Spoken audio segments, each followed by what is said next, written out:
recently became certified as a master trainer and master instructional designer. Priya?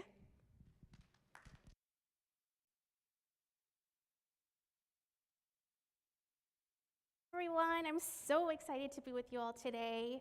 Thanks for taking the time to be here. Today, I'm going to lead you through a session about your elevator speech. So first, I'm going to time myself because we're going to come back to this in a second. So I'm going to start the timer. Hi, I'm Priya Sheriff. I'm the Education and Training Manager with the Amputee Coalition. I recently became a certified master trainer and master instructional designer. I'm really excited to provide more education and training opportunities to our limb loss and limb difference community. I became passionate about this community after working with military members and their families. I'm hoping to continue to meet more community members so that we can expand our education and training programs to become more inclusive and to meet people where they are. Okay, I'm gonna stop. So that was 37 seconds. So we're going to come back to why I did the timer, but do you feel like after that introduction you know a little bit more about me or some of my goals or some of my past experience? So the point of an elevator speech is to be able to provide clear and concise information about yourself to the person you're meeting in a way that makes them relate to you or understand your previous experience. So what's the reason behind the name of an elevator speech? Why is it called an elevator speech? Anyone have an answer? Feel free to shout it out if you know. There you go, awesome. So usually an elevator to go from one level to the next is about 30 to 60 seconds. It's also usually the time that you're in an elevator with someone else. So you want your elevator speech to be that concise, 30 to 60 seconds. It seems super, super quick, but we're gonna go through the steps of the questions that you can answer and have prepared beforehand so that when it comes time to do your elevator speech, you'll be ready. So going back to why I timed myself, so I was at 37 seconds. Like I said, I've prepared that speech. I still have it written down in my notes because you're always gonna wanna update it. You're always gonna wanna make sure that you're providing relevant information. You're always gonna wanna make sure that you're keeping up to date with all of your accomplishments and your goals, and your why will change. Your why will change with you as you grow and become the person that you're supposed to be. So let's go over some of the questions. The first question is, who am I? What does that mean? Well, before you tell people how awesome you are, they want to know your name, they want to know what school you're at, what grade you're in, they want to know the basics about you. So this is where you tell them your name and what you're up to right now. Number two is, what's your experience? Share what you're doing now and how you are trying to accomplish the goals that you have. This would be a really good time to mention any relevant certifications you've received or any volunteer work that you're doing. Number three is, what are your goals? Now is the time to hook them in, right? You want this to be interesting. So you're gonna share how your goals align with the opportunity that you might be given, that you might be talking about if you're in an interview, or if you're meeting someone, maybe your goal will be similar to theirs. Number four is, what's your why? You've gotten them hooked because you've talked about your goal, you've done the basic introduction, so now we're gonna reel them in. This is your chance to share what makes you different, what makes you stand out from everyone else that they might have talked to in the past, especially if you're in an interview, something that makes you different from some of the other candidates that they're speaking with. And then lastly, explain your how. You've made a super strong impression. Your experience and your goals are out there now. So now we're gonna take it all the way to the end. You're gonna end your elevator speech by going over the steps that you're taking to accomplish your goals. How are you gonna get there? So at the Amputee Coalition, we work on our elevator speech during our certified peer visitor trainings.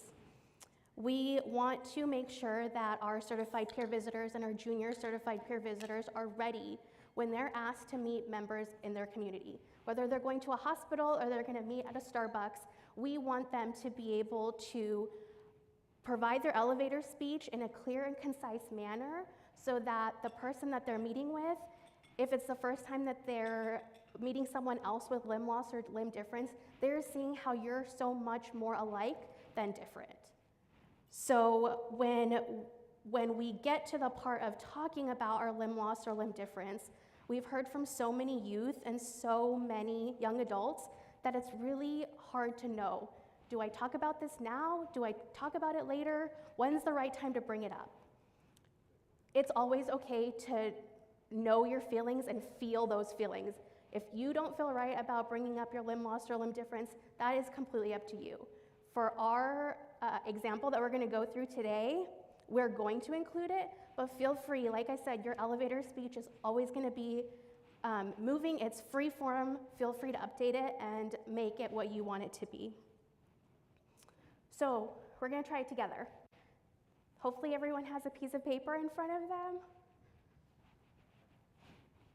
It has, Camise, is the paper out? Oh, perfect, thank you. So you're getting a piece of paper handed in front of you, and it's gonna have some of these questions. Who am I? What's your experience? What are your goals? Talk about your why and explain your how. So you're gonna see lines at the top and then a blank section at the bottom. We're gonna work through this together, and then at the end, we're gonna move around a little bit and we're gonna talk to other people in the room and use our elevator speech. There should also be some pens at the front of your tables. Okay, so for the first question, who am I? In my elevator speech, I provided information about my name and my job title at the Amputee Coalition. For you, you might take a moment to talk about you might take a second to talk about your name and then what grade you're in, what high school you go to. Feel free to take a second to do that. The example that I have here is, hi, my name is Sarah Jones. I'm a freshman at Washington High School. So super simple.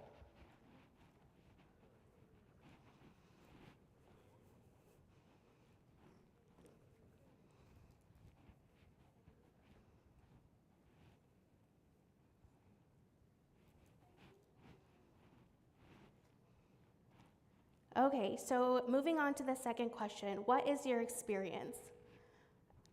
For my example that I gave at the very beginning, I had talked about some of my certifications that I got, some of the work that I was doing. So here, the example could be, I just completed my CPR/first aid certification for my health sciences class. I enjoy volunteering with American Red Cross, and I'm also on the tennis team. So take a second to think about what you might have done. Have you taken a babysitting class? Are you CPR first aid certified? Do you help walk pets around your neighborhood? What have you done in your life that gives you some experience that you can put here in this section?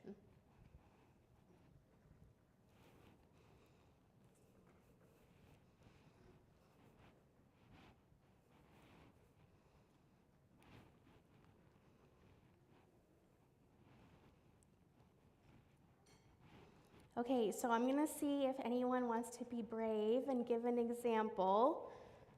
Anyone want to share what they put down for their second question? Divine?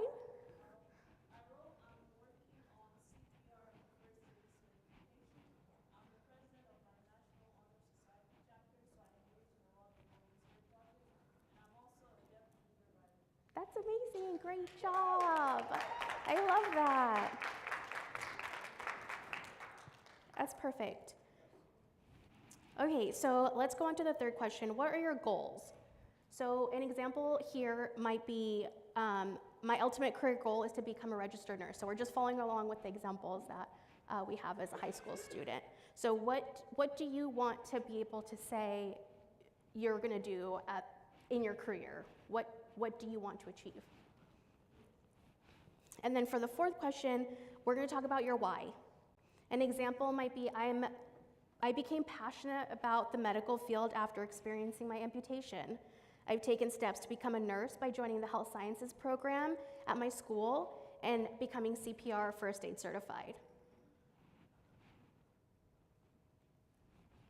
So your why might take a little bit of time, right? You're gonna try to put all of your experience together. You're gonna try to figure out what is your reason for doing the things that you want to do, for growing the way that you want to grow and be the person that you want to be. But the thing is that remember, you have to keep this within 30 to 60 seconds. So let's take a second to do questions 3 and 4.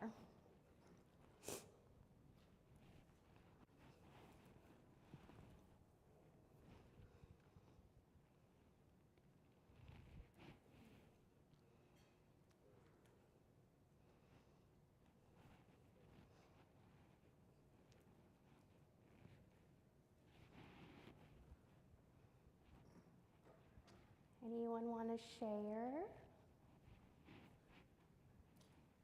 Zaylin?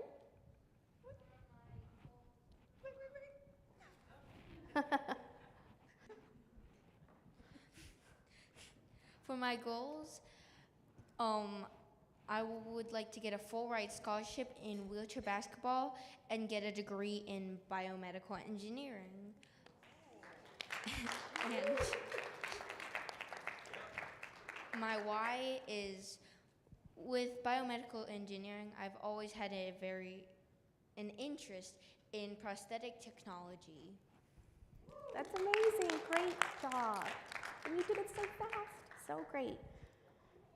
Okay, so moving on to the last question, explain your how.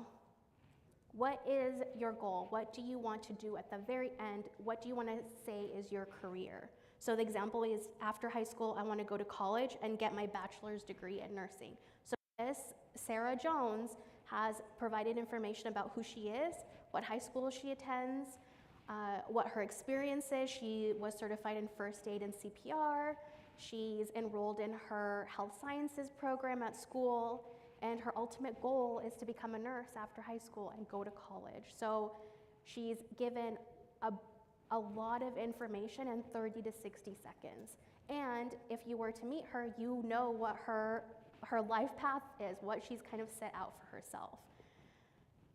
So what I'm gonna do is I'm gonna let you all take a few minutes to finish up your elevator speech, and then we're gonna have everyone get up, because if you say your elevator speech to the people you're sitting with, they probably already know you, right? So we're gonna switch sides. We're gonna go to the opposite side and see if there's a table opposite from you that you can talk to, and introduce yourself to someone, meet someone new, give them your elevator speech, and then we'll come back and wrap up the session. So feel free to get up whenever you're done and start talking.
gonna give you like 1 more minute to finish up.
I am loving these conversations. How do you feel? Do you feel like you've gotten to know people and can continue a conversation after they've provided their elevator speech to you?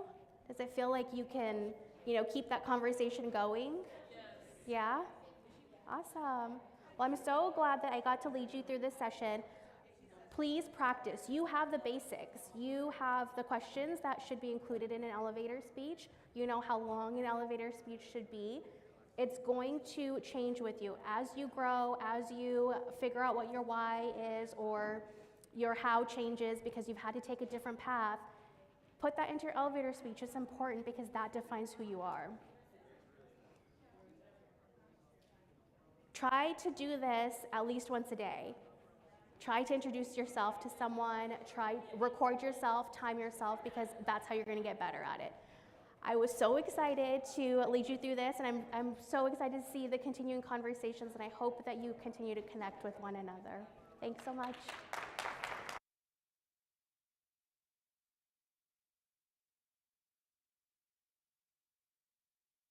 Thank you so much, Priya. Clearly, people are having fun with this session. It's my pleasure to welcome back to the stage Dr. Eileen Timmons, who is getting mic'd. So keep your conversation going. Nope.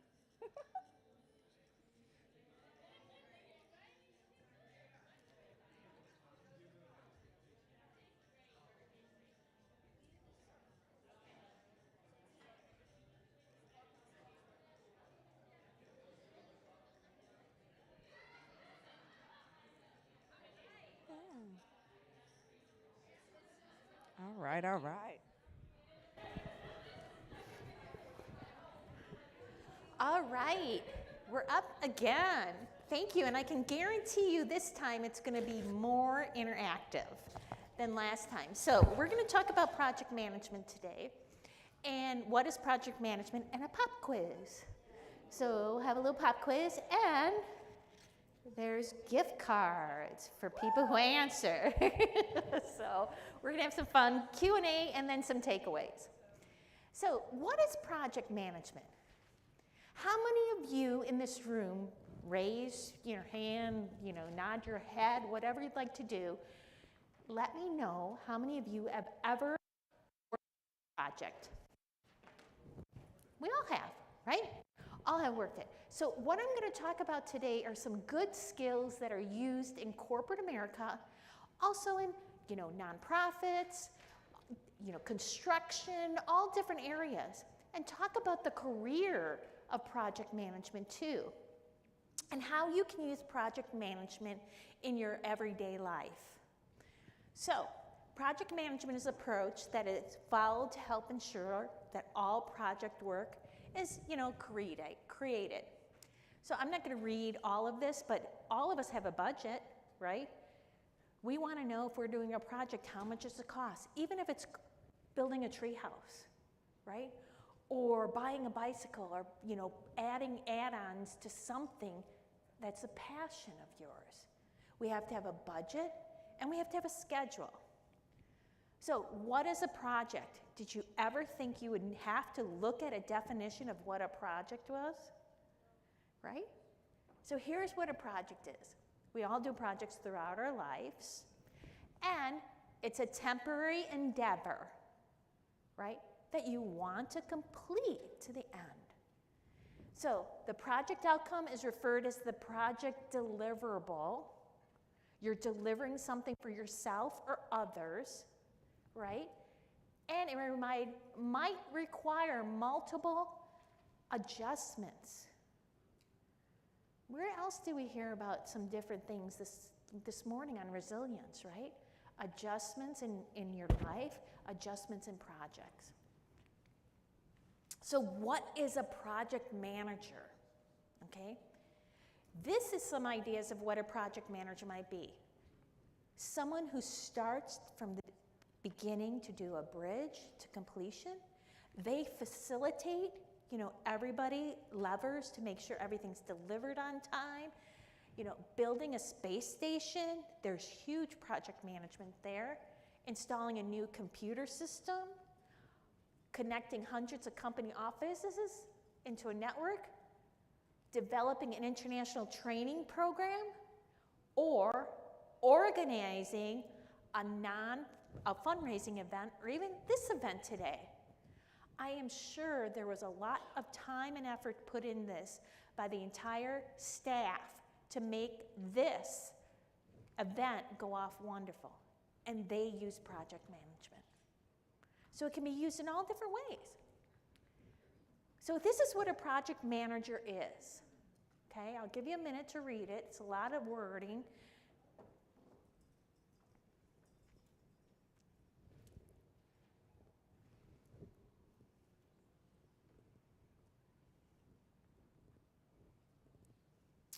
And how many of you believe that you are a project manager of your own life?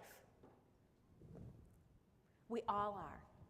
You can take this definition and use it to yourself, how you manage yourself. So I want to let you know, if you begin to like doing projects and seeing things built, assessing the costs to completion, there is an entire career out there that is very lucrative, and it's called the project manager. Some people call it a PMO, project management office, and there's certificates at colleges all across the country. And you can get a PMO certificate or education in almost anything. We had public health this morning, right? There could be project managers for public health. How to check our water, how to do that, right? There's project management in nonprofit. There's definitely project management in healthcare all around, and also in science, corporations, technology, engineering, you name it. Everybody has a project manager, right? Implementing systems. So everybody in here could use these steps. These 5 courses are from Cornell University, off their website, a project management certification, but there could be an alignment of this into your everyday life, right? And project management, they work all across the globe and bring in all different attributes and insights into guiding and completing a project to the end. So, we're gonna have a little video, and it's 4 minutes long, okay? And it's gonna describe project management in 4 minutes. And it's focused on an organization. View it as if it was yourself. So it might talk about corporations, it might talk about budget, it might talk about deliverables, but you can really align it to yourself, and then in the future, if you ever want a career around this, it's very lucrative, I can tell you. It's a great career to be in, because it can go across industries. So, and then there's a quiz show afterwards. So shall we start the video? We don't want the pop quiz yet. Project management is a structured discipline. So let's take a look at 8 steps to a successful project. Step 1. What is your project all about? The first step in any project is to define clearly what your project is and what it is not. The definition stage is all about setting your goal or your aim, identifying your objectives, and determining your scope. In this stage, you'll also think about things like constraints and assumptions. Step 2. Does your project make sense? At this point, you have to start thinking about whether your project makes good commercial sense. You need to determine the value of the outcomes of your project and compare it with the cost of doing the project and the risks involved. It's also important here to check the alignment between your project on the one hand and your organisation's goals and strategy and values on the other. Step 3. Who will determine your success or failure? This step is all about engaging with your stakeholders. You need to figure out who your stakeholders are and how you're going to engage with each of them. Some of them will be supporters, others will be neutral, and some will be detractors. But remember, the essential point about engaging with stakeholders is whatever their perspective, firstly, you can learn from them, and secondly, in all your dealings with your stakeholders, you must remain respectful. Step 4. How will you deliver your project? This is the step where we put together our plans. You need to identify the tasks or activities that are involved and how long each will take. You also need to determine the logical sequence from one task to the next, and this, together with the timings, will allow you to put together a timeline. It's also important now to start thinking about your resources, the materials, the assets, and the people you're going to need to involve in delivering your project. Putting these together with your timeline will also allow you to calculate your budget. Step 5. Engage your project team. One of the most important aspects of project management is your ability to lead a team. This is where you need to brief and motivate the people who will work with you to deliver the project. Step 6. Shift happens, so prepare for it. This is the step where we start to think about risk and risk management. You need to identify the risks, understand the extent of those risks and how severe they are, and put together plans that will help you to manage those risks actively. And finally, it's absolutely essential with any risk management that you take action on your plans. Step 7. Stay in control during implementation. During the implementation stage of any project is when things happen at a tremendous rate. You need to have a mechanism for staying in control, for monitoring what's going on and making any corrections that you need. It's also at this stage that you'll be thinking about things like reporting and controlling requests for change. Step 8. Close your project in an orderly way. The last stage of any project is to shut it down in an orderly fashion. The delivery stage of your project will end with the handover of the last of the deliverables or products that your project has produced. In the closing stage, you need to make sure that you learn any lessons, document anything that needs documenting, finish the admin, and critically, celebrate the success of your project. I hope you've enjoyed this short video, and if you have, the next step in your learning is to get to grips with some of the jargon of project management. Many people find they feel on the outside of project management because they just simply don't understand that jargon. If you want to feel on the inside, then click on the link and get our free ebook, Decode the Jargon of Project Management. All right. So which step did you like the best? I heard a lot of giggles on step 6, right? So let's go to the pop quiz. So we're going to do a little quiz. It's just saying how you listened to the video. You know, that I think you'll enjoy, this quiz.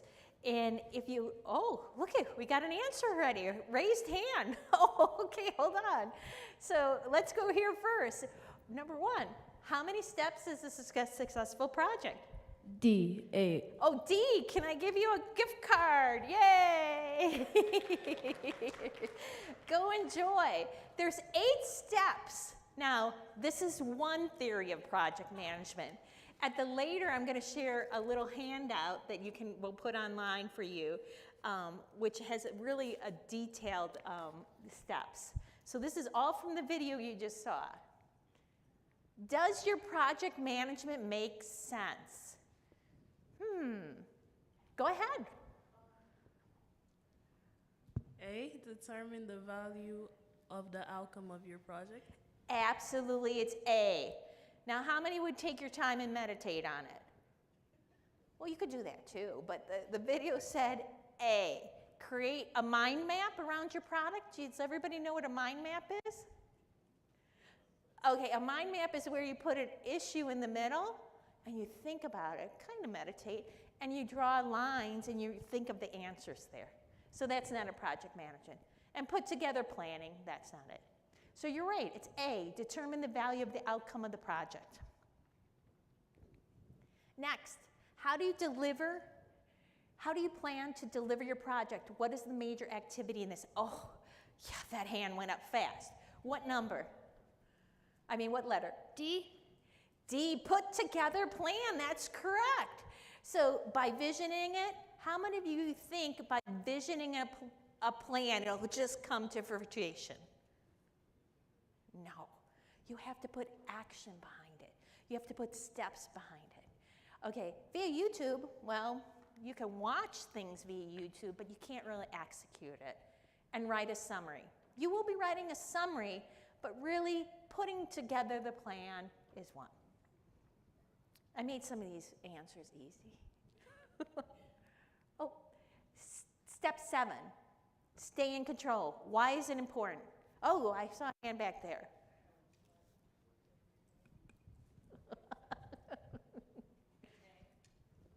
A, during implementation of any project, things happen at a tremendous rate. Does that go back to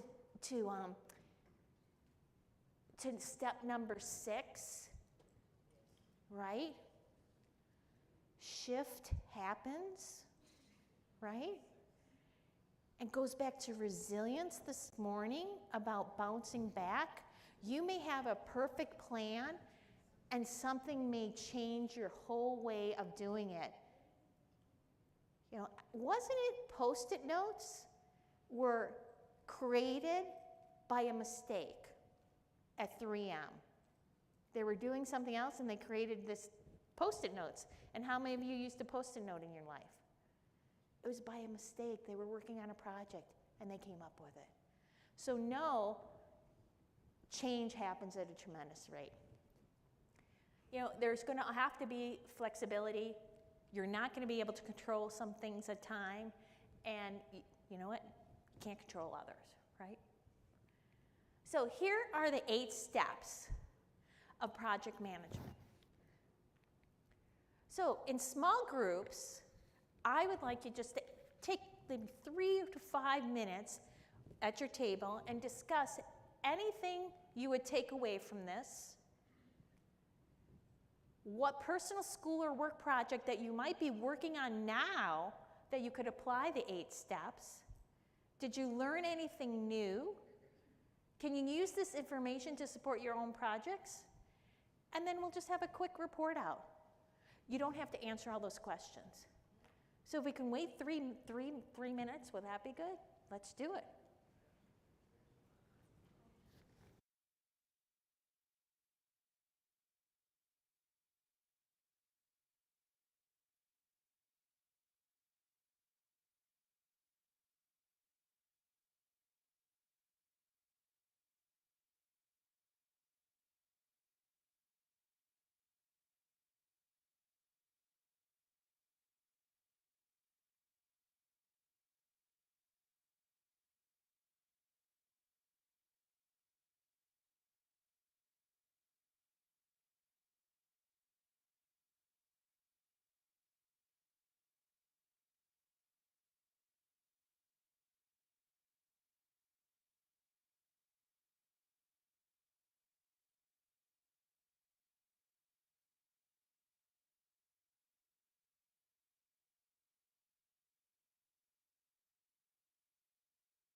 All right, everybody. So I know that like I talked to a couple tables and they were laughing, giggling, but let's get a little serious here and see what you've learned from just that short video, some conversation. Anybody want to share a comment or two on any takeaways from what was just presented in that 4-minute video, besides the Starbucks gift cards? Anything? Yes, go ahead. We talked about planning, how planning is important and making sure we have a good outline. And he mentioned a school project, an 8-year project that they're doing. They're doing a catapult, a life-size catapult to send out watermelons. Oh, could we have the voice? Could we have the microphone to help? Sorry. Maybe we could. You could repeat it. It's a really good project. We discussed planning in the project, and he mentioned that they're creating a life-size catapult to send a watermelon. And I told him maybe you should think about adding wheels to it, because a catapult at 4 feet may be a little heavy for someone of his stature and his teammates. So to take that into consideration, just having the right outline and plans could be helpful for a project. Oh, that's a great idea. Not only that, you could have a moving watermelon thrower, right? That sounds great. See how the discussion is here and how you have the team, it would be a team support to bring in other information. Anybody else? Yes, back there. Oh, microphone. Let's get the microphone. Do we have it? Thank you. Okay, so one of the things I thought about is, like we said in the beginning, when we start with our idea, making sure that when we come up with whatever idea is, that we think about, the underrepresented communities. When we were managing for a project, we don't just want to do the project and say, oh, it's going to help everybody. We want to make sure that the people we're trying to help are in the same room as us when we're creating, this idea. When we're going through the steps and creating the plan, we want to make sure the people we're trying to help are also a part of that conversation. That is great. So that's very good. And the question what I heard there is, when you're creating a project, make sure you bring your audience in, right? And the people who are going to be impacted, and the people who might be empowered with the end results. Anybody else want to make any comments?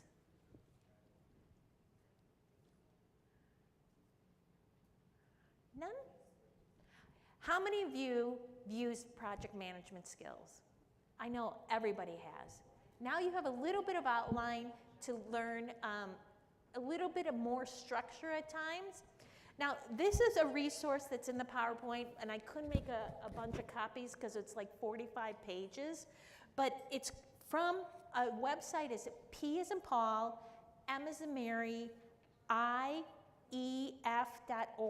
and it's Project Management Skills for Life. This resource has free classes, free activities for young adult youth, okay? And this whole Project Management for Skills Life document is about initiating the process, planning processes, has some templates in here for you, has some resources, has tons of templates on structure. So we will definitely get this linked to you, and I have the PDF document we can share with you also to supplement this training.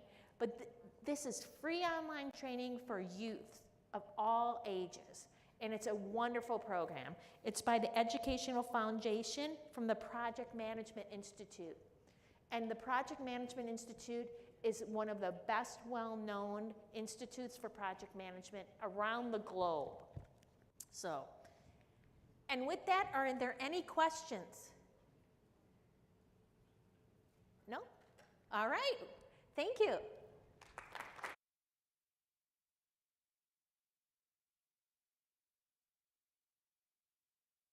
Thank you so much, Aline. I'm really excited to welcome another AC team member to the stage, Trinea Reed. Trinea is the Workforce Development Manager for the she created our workforce development program. Her primary goal is to make employment opportunities, including youth, accessible to those with the limb loss and within the limb loss and limb difference community. And she wants to help empower people who want to work. She has more than 8 years experience working with individuals with disabilities and those with diverse and underrepresented populations. She has worked with individuals with disabilities in nonprofit, state, federal sectors, as well as the university level, assisting them with job placement. Welcome, Trinea.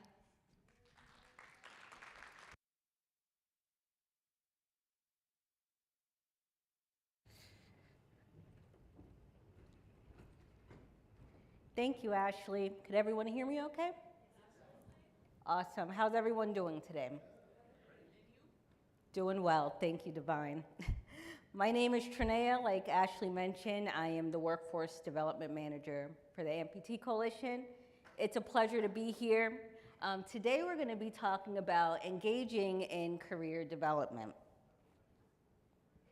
So YEP's Workforce Development Program is designed to assist those who are 15 to 17 years old living with limb loss and limb difference with career and professional development training to start their journey into the workforce. Some resources and programs under the YEP Workforce Development Program include assistance with building a resume, support with developing a professional career profile, mock interview assistance, training and webinars on career and professional development on job-related topics. And also very excited to announce April 1st, our launch of YEP Workforce Dashboard for our youth with internships and summer job opportunities for employers and organizations that we will be networking with.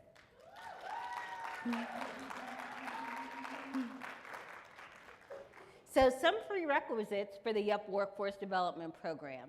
So first, those who are interested in the program will first register with our Workforce Development Program and then complete our training sessions and resume completion form.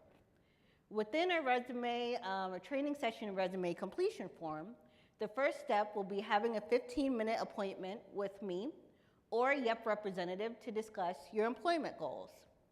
Secondly, attending 3 required training sessions within the following topic areas: career exploration one-on-one, how to build a strong resume, mock interviewing one-on-one, how to search and apply for job positions, best dress and how to present yourself during an interview, and how to send thank you notes via email after an interview to an employer. Creating and uploading a professional resume to your profile, setting up a career profile on the YEP Workforce Development Dashboard, uploading a professional photo, and once you complete all of those steps, you'll be ready to be able to search for your internships and summer job opportunities once completing and returning the YEP Workforce Training Session and Resume Completion Form to our workforce email.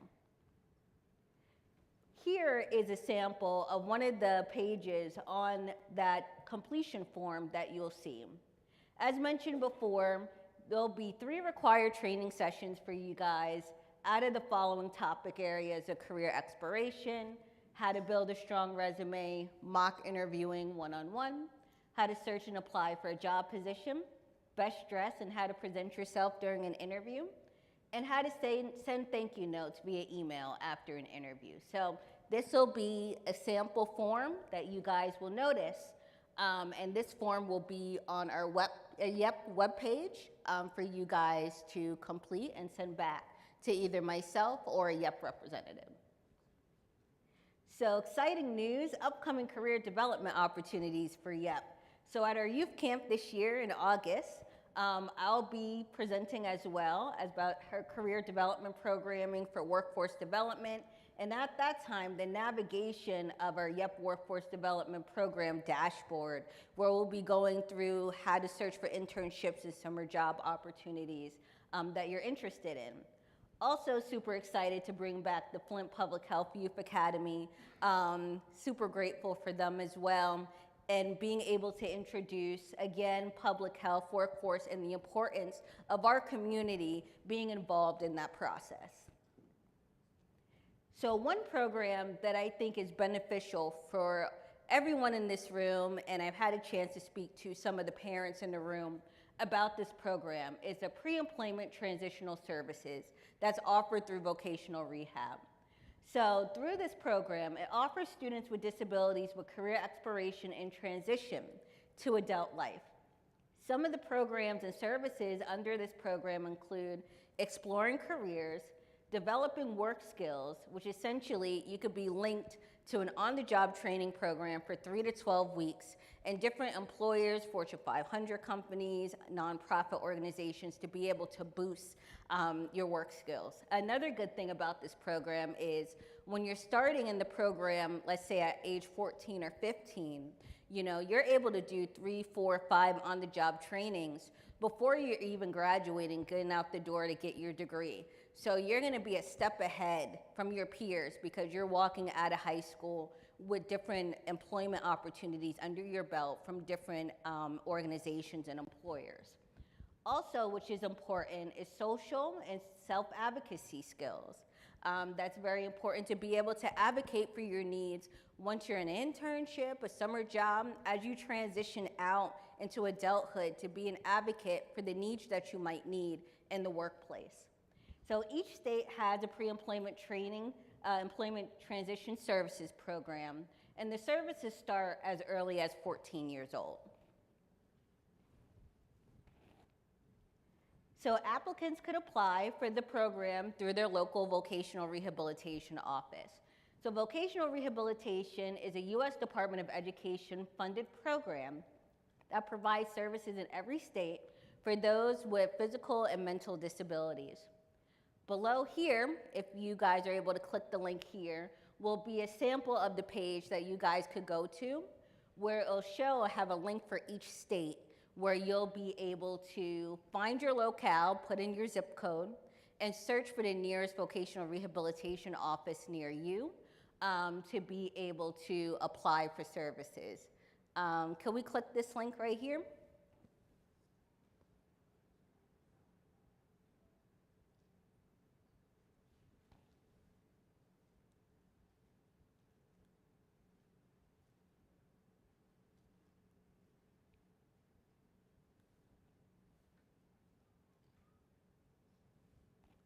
Perfect, thank you so much. So here's the state rehabilitation services page. So you'll see they have Alabama, Alaska, Arizona. So whichever state that you reside in, you'll be able to click that link for the website, type in your zip code, and it'll be able to show the office nearest you within anywhere from a 5 to 50-mile radius. So super helpful. It'll show their local number. It'll show the supervisor that's in charge of that office. So super great resource.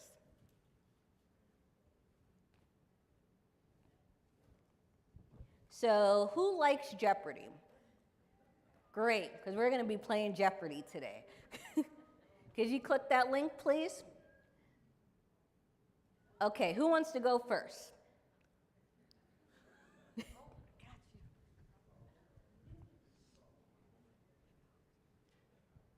To degree or not to degree, 400. Oh, going big.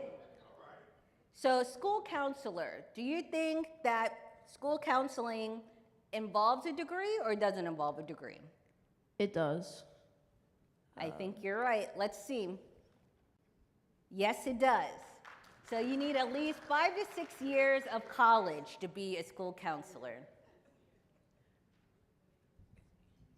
Ooh.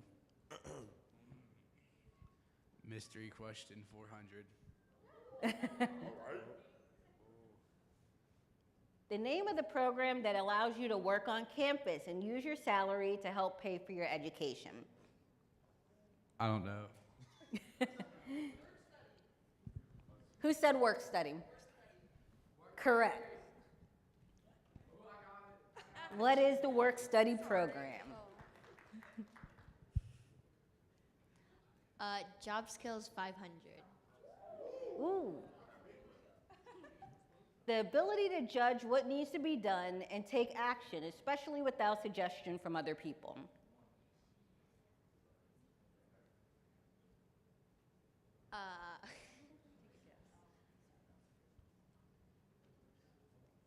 That's a tough one, I know. I have no clue. I don't.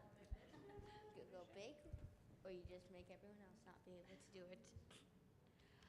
I don't have any clue. I think Divine might got it. I think you're right. Let's see. What is initiative? Woo!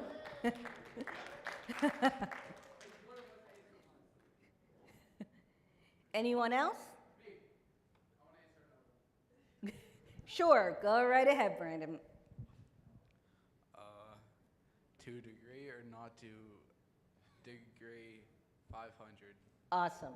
Big money. I'm gonna get this one. Software developer. What do you think? Yeah. I think you are correct. Let's see. Yes, bachelor's degree in computer science or related field.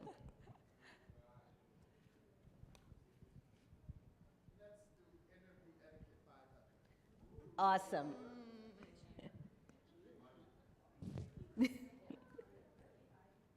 This is something you may want to do before your interview. It will give you a better idea about the company or job, help you discover details about the employer, help you learn what the company looks for in a candidate, and become a standout applicant.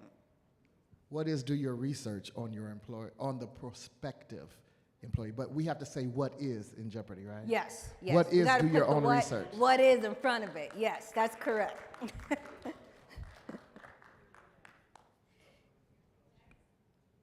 Anyone else?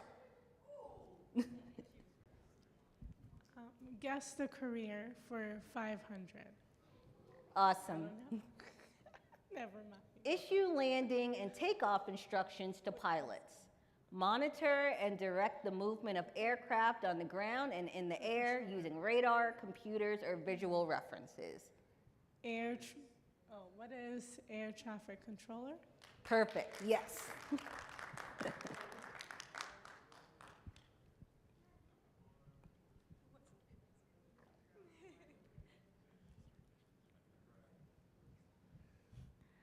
I guess I'll try mystery question 500. A process by which a government agency authorizes individuals to work after they have completed a program and passed a state board exam.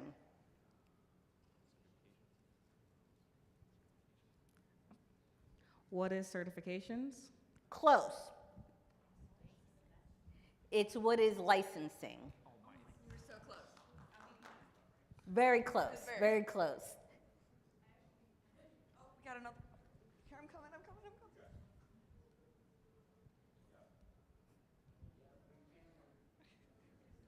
To degree or not to degree 300. Welder.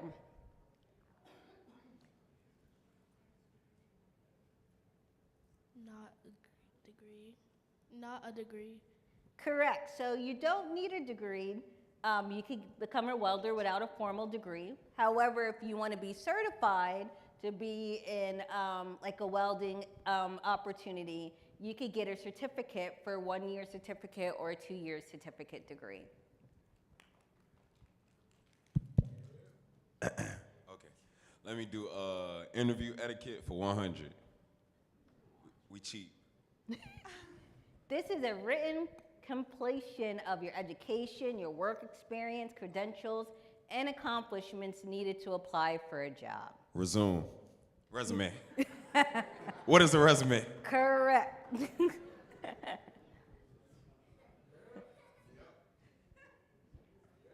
Anyone else? Oh, no, we got one. Guess this career for 400. These professionals assess the financial needs of individuals and help them with decisions on investments, such as stocks and bonds, tax laws, and insurance. What is a financial advisor? That is correct.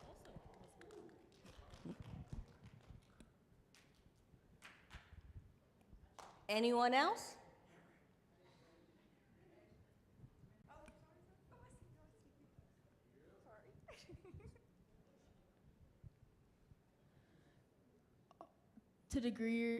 mystery questions 200. Should you choose a job or career based off of how much money it makes? No, because it doesn't matter about the money. It more matters about whether you like the job or like the experience. Absolutely, absolutely. You are right.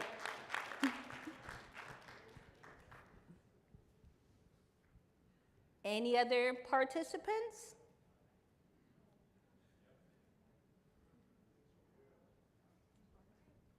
Okay, I think we're good to move to the next slide. So I'm leaving it now for a Q&A for questions, if anyone has questions. If you don't have any questions right now, I will be here for the remainder of the afternoon. If you have any questions, I also have some business cards as well. If you want to speak to me after the event, we could take some time to have a one-on-one meeting.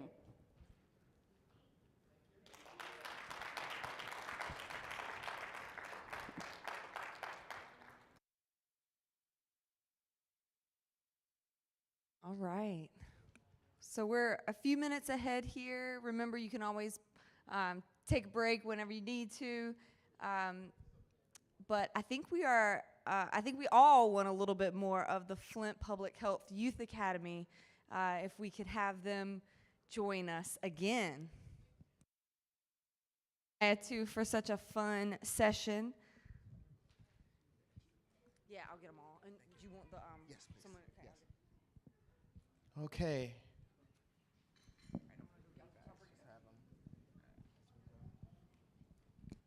Okay, can everybody hear me good? Okay, so we got two options. I can either get up here and talk y'all ear off, or we could play a game. What do y'all want to do? Game? That was quick. That was a little quick. I don't know. I mean, who doesn't love a good game, guys? Yeah, I might have to talk a little bit, but no, I'm just kidding. So we're gonna play a game. This game is called Solve the Disease Outbreak. We've learned a lot today about what public health is and what falls under the umbrella of public health. Now, can somebody tell me what they want to be when they be older? I know I've been hearing it all day, but can somebody just yell it to me? What do you want to be? Ooh, See, that's public health. Get it. Somebody else. Somebody else. There's a young lady back here I talked to. I don't know if she's still here, but she had a really good career choice. Okay, go ahead. That is public health. So this game is going to help us to show you just how multifaceted public health is, and how no matter where you are in life, what profession you do, you can always, contribute to public health. So let's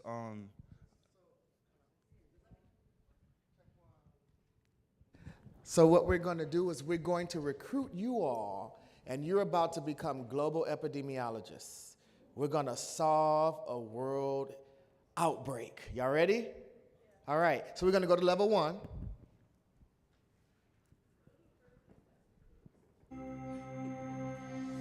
And this first page is basically, we get to pick one of the first 3 scenarios. So one of you all up out what the scenarios are. So the first one is breathless in the Midwest. The number of people sick are 15, hospitalizations 15, deaths 7, location US. The second one is the Village of Gold. Number of sick 1,400, hospitalizations 1,100, deaths 400, and then location Nigeria. The Queen's Killer. Number of sick 62, hospitalizations 59, deaths 7, and in the US in 1 state. So out of those, does anyone have a preference on which one we do? The Village of Gold. All right. So today, guys, your mission is, your help is needed in a terrible outbreak that's affecting children. An international group that aids the sick has discovered a horrifying health emergency. More than 100 children in a remote corner of Nigeria have died, and many more are extremely sick. The sick aren't responsible to anti-malaria medicine or antibiotics. They desperately need your help to solve the outbreak. You'll need this investigation as a trainee. To become a novice, you'll need review each clue in the investigation and answer the questions correctly to solve the outbreak. Do you guys ready to accept the accept this? mission? Are you ready?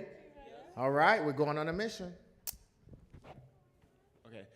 Doctors Without Borders has been doing some routine health work in northwestern Nigeria. This remote area with dusty and mountainous terrain, people here are very poor.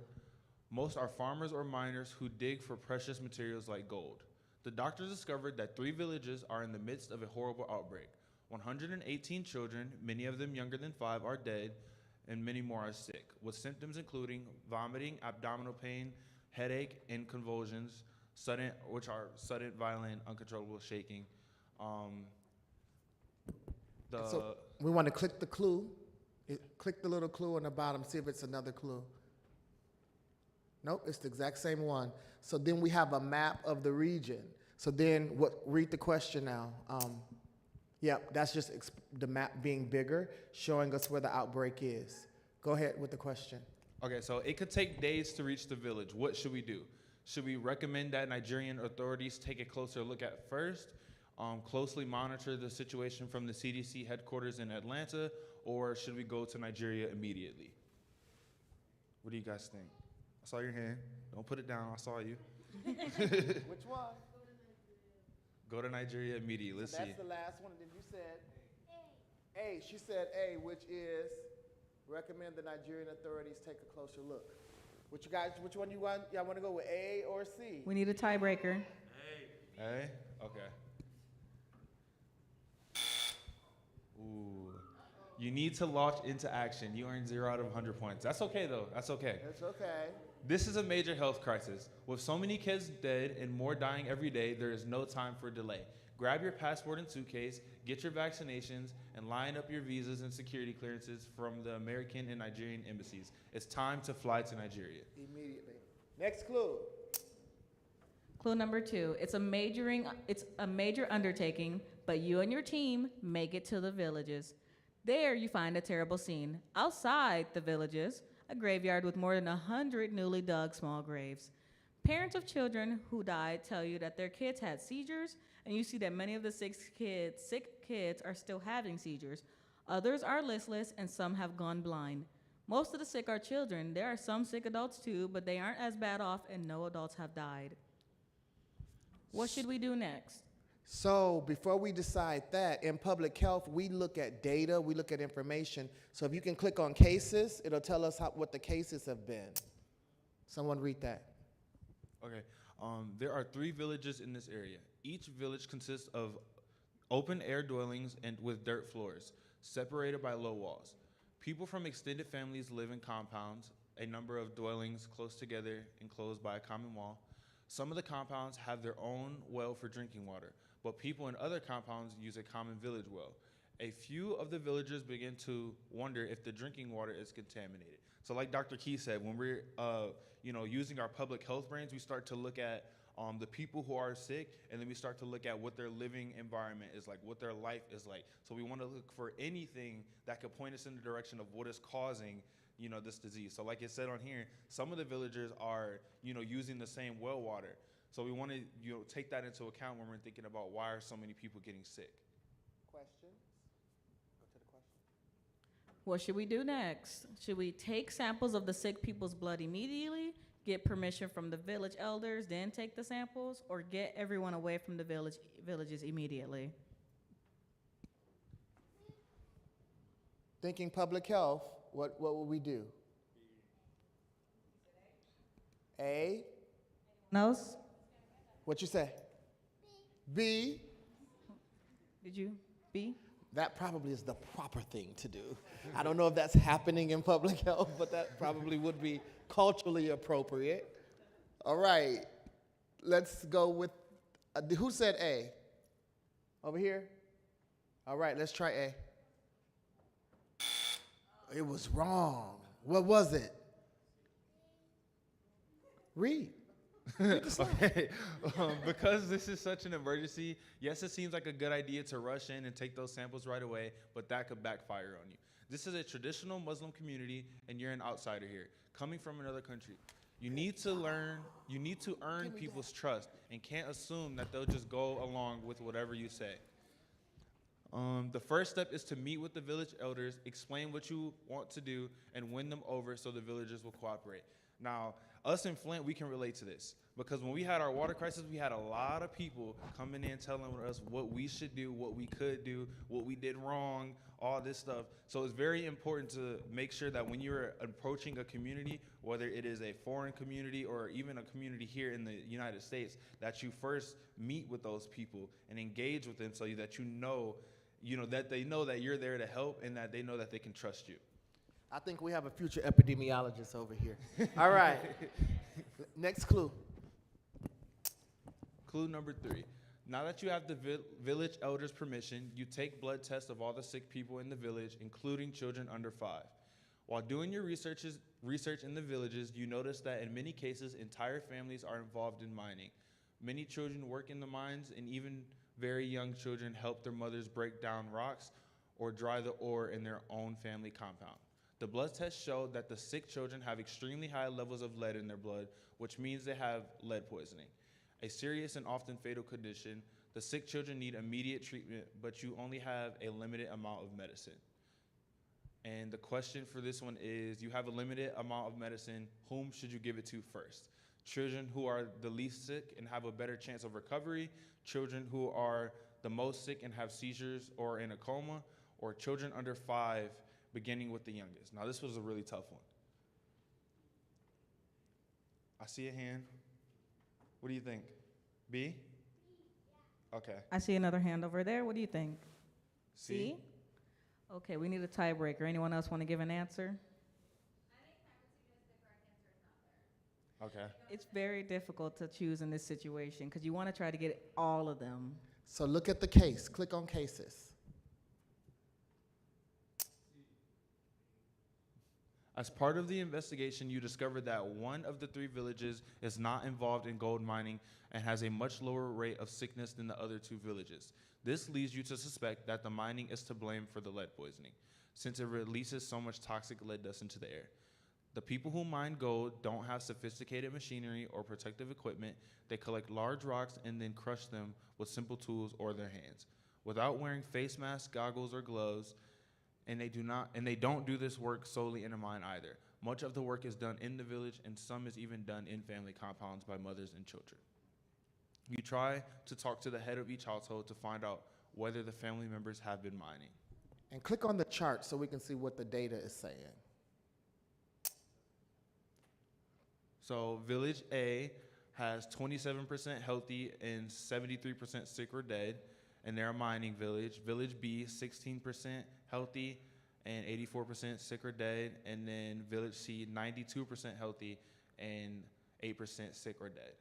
And the villages involved in mining have far more sick kids. Okay, so now we got to figure out what out of those options. It probably, you say A? I'm hearing A behind me. Anyone else? Y'all want to go with A? I mean, hey, he's here with the young epidemiologist. He just might be right. Let's try A. Nope. Keep it moving. What does it say? It's an awful choice to face. Okay, my bad, go ahead. Okay, it's an awful choice to face, but in cases like this where there are so many sick and there's so little medicine, the best thing to do is focus on those who are having seizures or are in a coma. You simply do not have the ability to give medicine to every person who's been infected with lead at this point. And like we said, this is a really rough situation to be in, but we see this a lot, especially with COVID when the hospitals were filling up. Like there wasn't room to have everybody, in who just came in with a cough or, was having migraines. So they always, took the people who were the most sick and, gave them the hospital beds. So let's go on to the next clue. You start treating the sickest kids with, I can't pronounce that, chelation? Okay, chelation therapy to help them recover. You've learned that 2/3 of the family in the 2 sicker villages are mining gold. The mining could be responsible for the deaths, but because the villagers are so poor and this is the only way they can make money, they don't want to stop. You need to determine what parts of mining put the villagers at highest risk. When interviewing the families, you ask the type of mining activities they do. You need to figure out which of these activities are most dangerous. Let's click on the data. There are several steps to mining the gold. Some people break the rocks into small gravel, some grind the rocks into a fine powder, and some wash and dry the ore powder to separate the gold out, and some use heat to vaporize the mercury out. To figure out which steps are most dangerous, you have to talk with mothers who have healthy children as well as mothers who have sick children. In all, you gather the data about 52 healthy kids and 50 sick kids. Then you ask the parents about each mining activity they do, so you can calculate the attack rate for each activity, which would be attack rate, the number of people who participate in an activity and are sick, over the total number of people who participate in an activity. Let's click that picture right there. And that's how you put the data in charts, and we start getting quantitative and qualitative data, right? And so this is showing us here our attack rate. So let's go back to the question.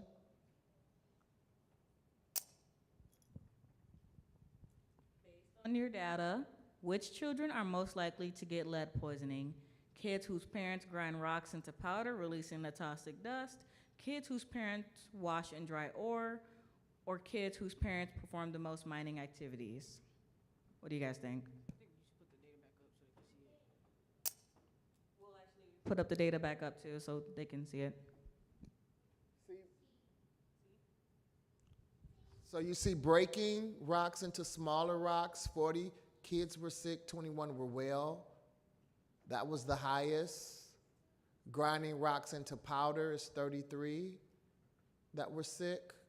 And then just washing and drying was 27. So we see activity in all of them. Do 3 or 4 or all of the above. So which one do you guys, so go back out. So which one do you guys think it is? Is it A, B, or C? C. You say C? I'm rocking with her. Let's try C. I'm just going with her. And it's right, because she's right. Y'all are rock stars. Give her MPH right now. Okay. So great work.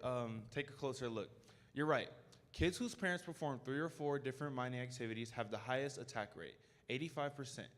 The data shows you that all of the mining activities are unhealthy and that each additional activity makes it even worse for the kids. Keep going to solve the outbreak. 4 weeks after arriving in the villages, you're given chelation therapy to the sickest kids younger than 5. Most of them have improved, though many of them still have permanent disabilities. Teams of Nigerian workers and environmental specialists thought it was the best to remove the top layer of contaminated earth from the villages to reduce the number of people who get sick. So it was removed and buried far outside the village. They had to hurry because the rainy season is coming and such work will be impossible then.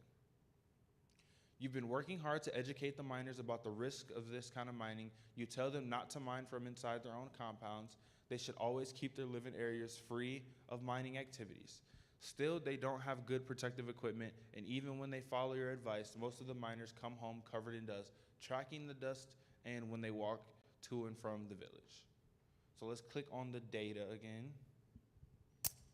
You've kept careful track of the number of cases since the epidemic started by using an EpiCurve. An EpiCurve shows how an outbreak changes over time. It includes date when a person became sick, the number of people who become sick on each day.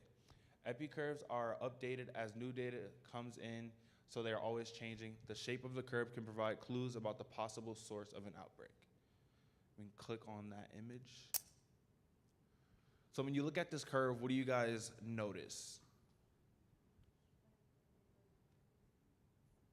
We notice that it's kind of high in some areas and it's really low in other areas. So on March 21st or 24th is when they began the therapy.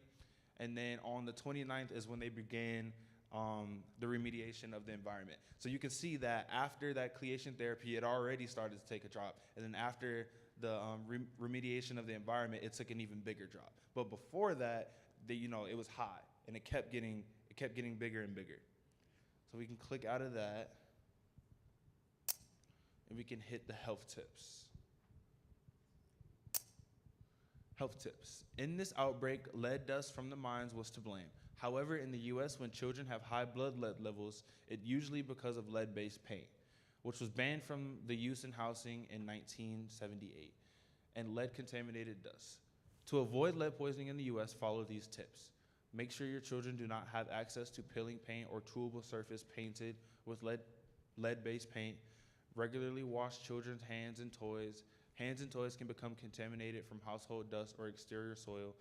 Both are known as lead sources. Create barriers between living/play areas and lead sources. Prevent children from playing in bare soil. If possible, provide them with sandboxes. Pregnant women and children should not be present in housing built before 1978 that is undergoing renovation. They should not participate in activities that disturb old paint or cleaning up old paint debris after work is completed.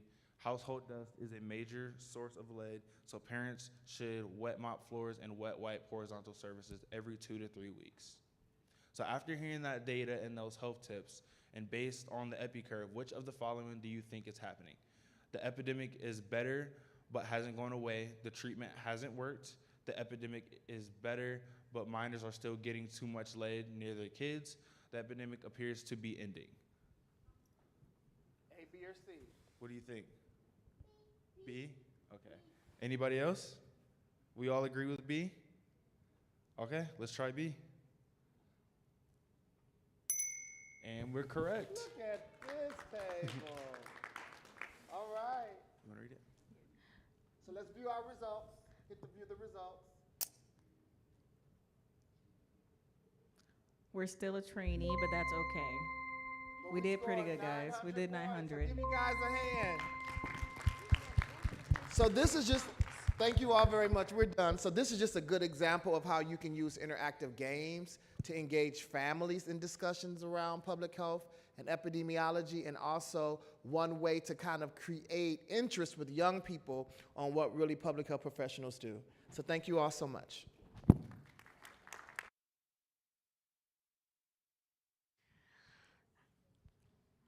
Well, that was so much fun. I feel like I could do that for another hour.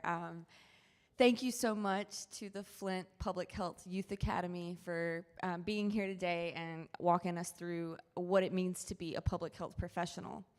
We're going to take a quick break. We have some snacks, about 5 minutes, so you can grab some snacks before the next presentation. They are in the back of the room over there on the left side, and we'll come back in about 5 to 10 minutes.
All right.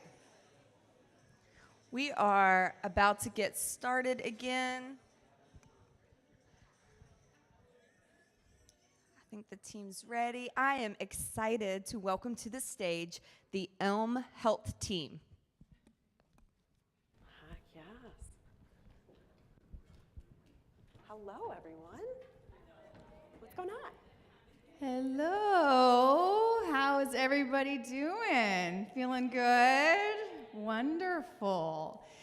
Well, some good knowledge so far today, some life-enhancing knowledge. Yes? How about some life-changing knowledge? Yes, for you and for you to inspire others.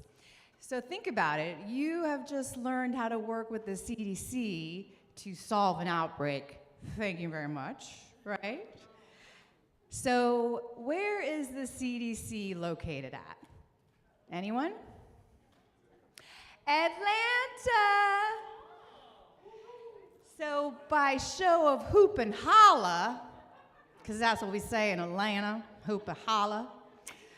Who's from Atlanta? Whoo! Right here. All right, by show of hoop and holla, who is from the Chicago area? Woo! Nice. Right? Representing. Very nice.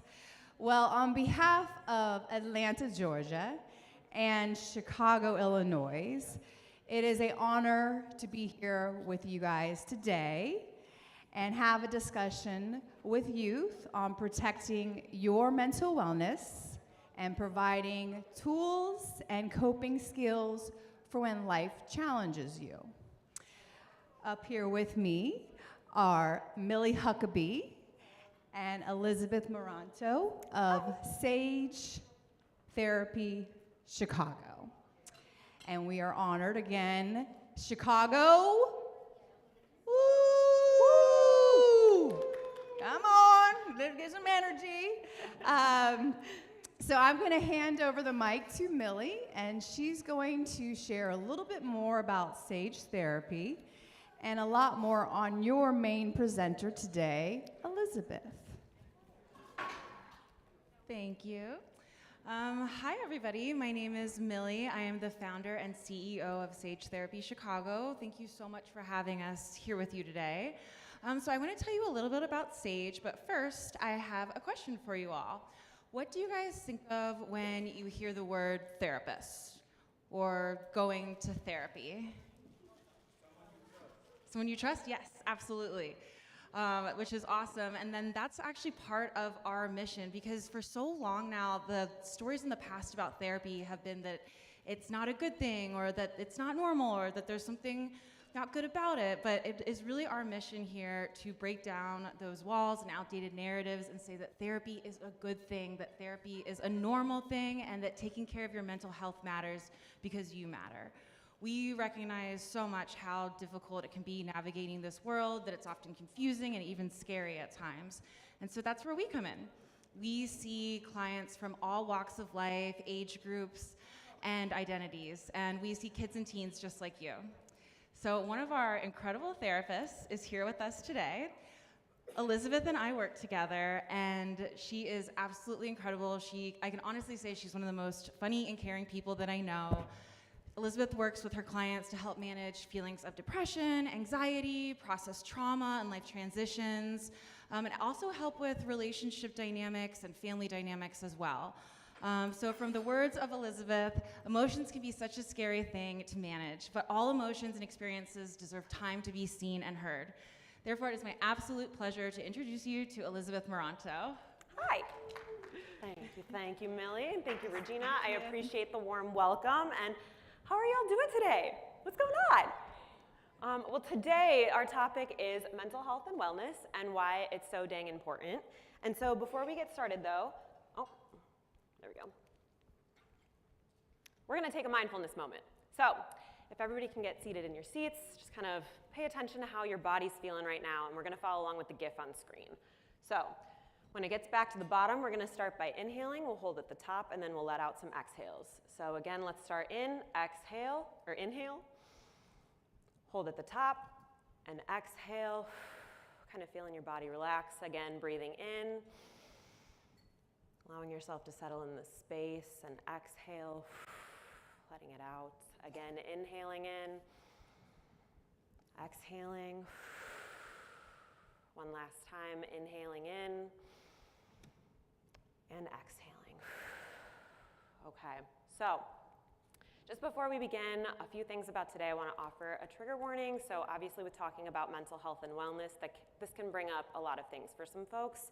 So if you feel like you need to take a moment to yourself, take a deep breath, turn to your parent or caretaker who's here with you, students, and feel free to ask them to help with the conversation that you might need to have in that moment, or again, just take that breath. But for parents or caretakers who are here today, if you need extra assistance, Regina is standing over here in the blue, Millie is standing over here in the floral, and so feel free to raise your hand, kind of look at them if you're needing help to talk through something. But go ahead, take breaths, do what you need to do, and let's get started. So, definition and stats, I think, are some of the important things to bring into the conversation. I heard, obviously, that the CDC was just here giving y'all a presentation, so shout out to them for this definition of mental health, which includes our emotional, psychological, and social well-being. Our mental health affects how we think, feel, and act. So some important stats for you are the top 3 most common mental health illnesses are anxiety disorders, depression, and PTSD, which stands for post-traumatic stress disorder. Something that I think is really important for the age range of youth that we're talking to today is that suicide is the 2nd leading cause of death among people aged 10 to 14, and the 3rd leading cause of death for those 15 to 24. So this is an extremely relevant fact when we're working with youth, and something that we hope to, through these conversations, lower those numbers down. And so the last stat that I have here today is 1 in 6 US youth aged 6 to 17 experience a mental health disorder each year. So does anybody have a guess of what that number in total might be? I also have some fidget spinners if anyone wants to guess that we can hand out to you. A number maybe in the hundreds, thousands, maybe millions. It's in the millions. Go ahead. 6 million, good guess. Any other ones? 2 million, good guess. One more? 4 million? So the answer is, if Millie, you could hand the fidget spinners to the people that answer the question, but it is 7.7 million. So she was real close. 7.7 million people. So how do we get these numbers lower? How can we make sure that suicide is not the 2nd or 3rd leading cause of death for folks between 6 and 24? We talk about it. We come here. We have these conversations. We go to therapy. We engage in important coping tools for our mental health, which these are just some of the ones listed on the screen. They're not completely entirely all of the list, but we've got self-regulation at the top, which helps with managing behaviors and our reactions to our feelings and situations around ourselves. We have gratitude, so that's expressing thankfulness to those around you, to the things in your life. We have social support, so these are your friends, your family, your loved ones, the people who you talk to every day or talk to every week. Helpful rituals, so these things would be like brushing your teeth, flossing every day and night. It's also cleaning your room, cleaning out your backpack before school, things like that. Resiliency, so this is the ability to bounce back, or kind of the toughness of taking on life's problems and issues. And psychological flexibility, I know that's a long one, but think about like a dancer or a gymnast and how they're flexible, they can do the splits. Psychological flexibility is like being able to do the brain splits. So being able to just be flexible about how you're recognizing where your current mindset is, where your current thoughts are, and being able to see somebody else's point of view. So for example, I love math, and I bet there are some folks in here who also love math, but I bet there's others who don't like math.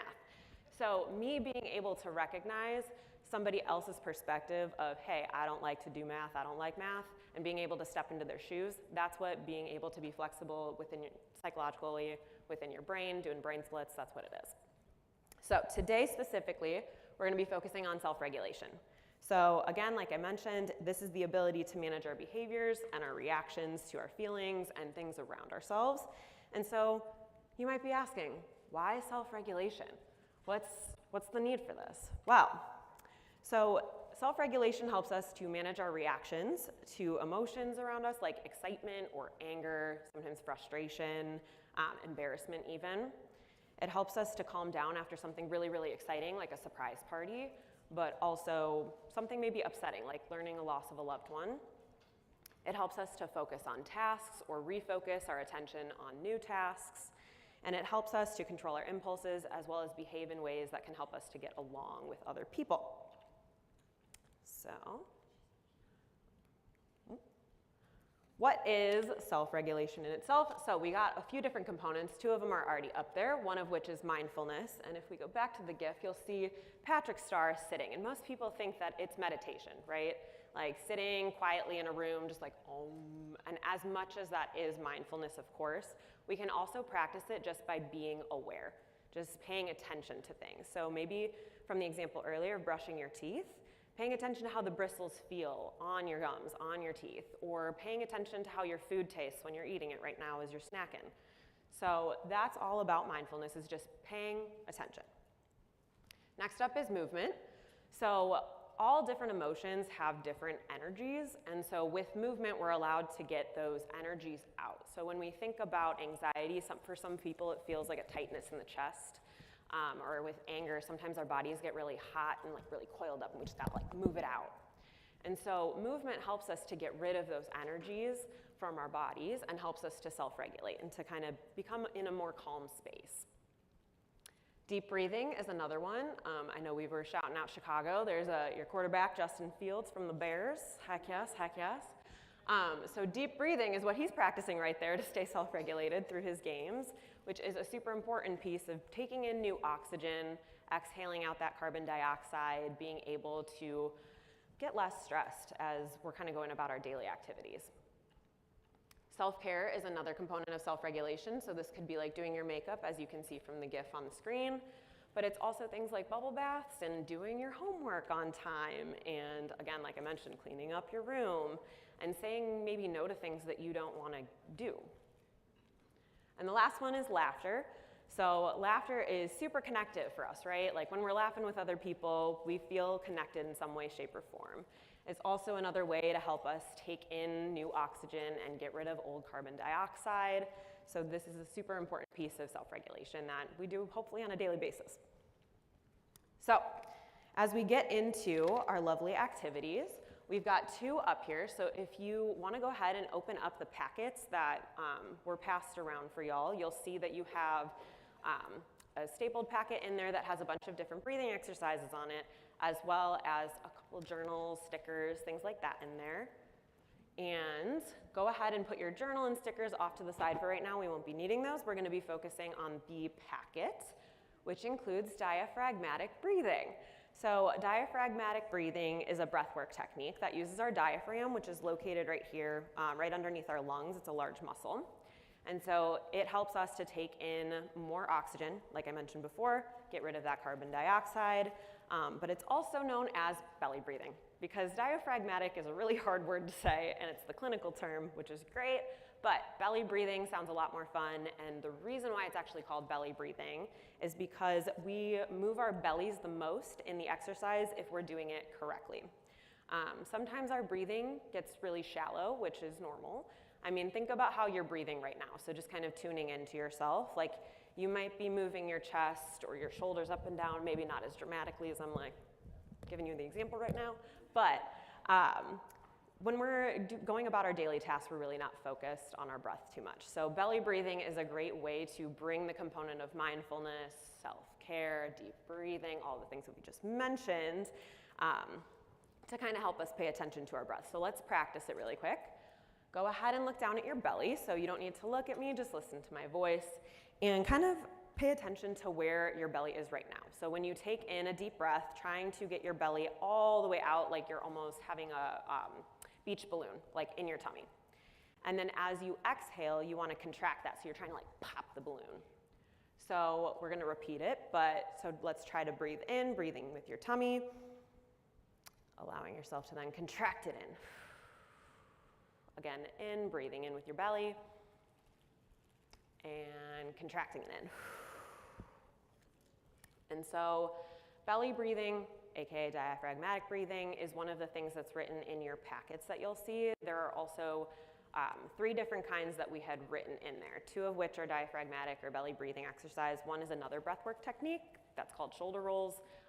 Y'all can practice the shoulder rolls at home. The other technique is box breathing. You can also practice that at home.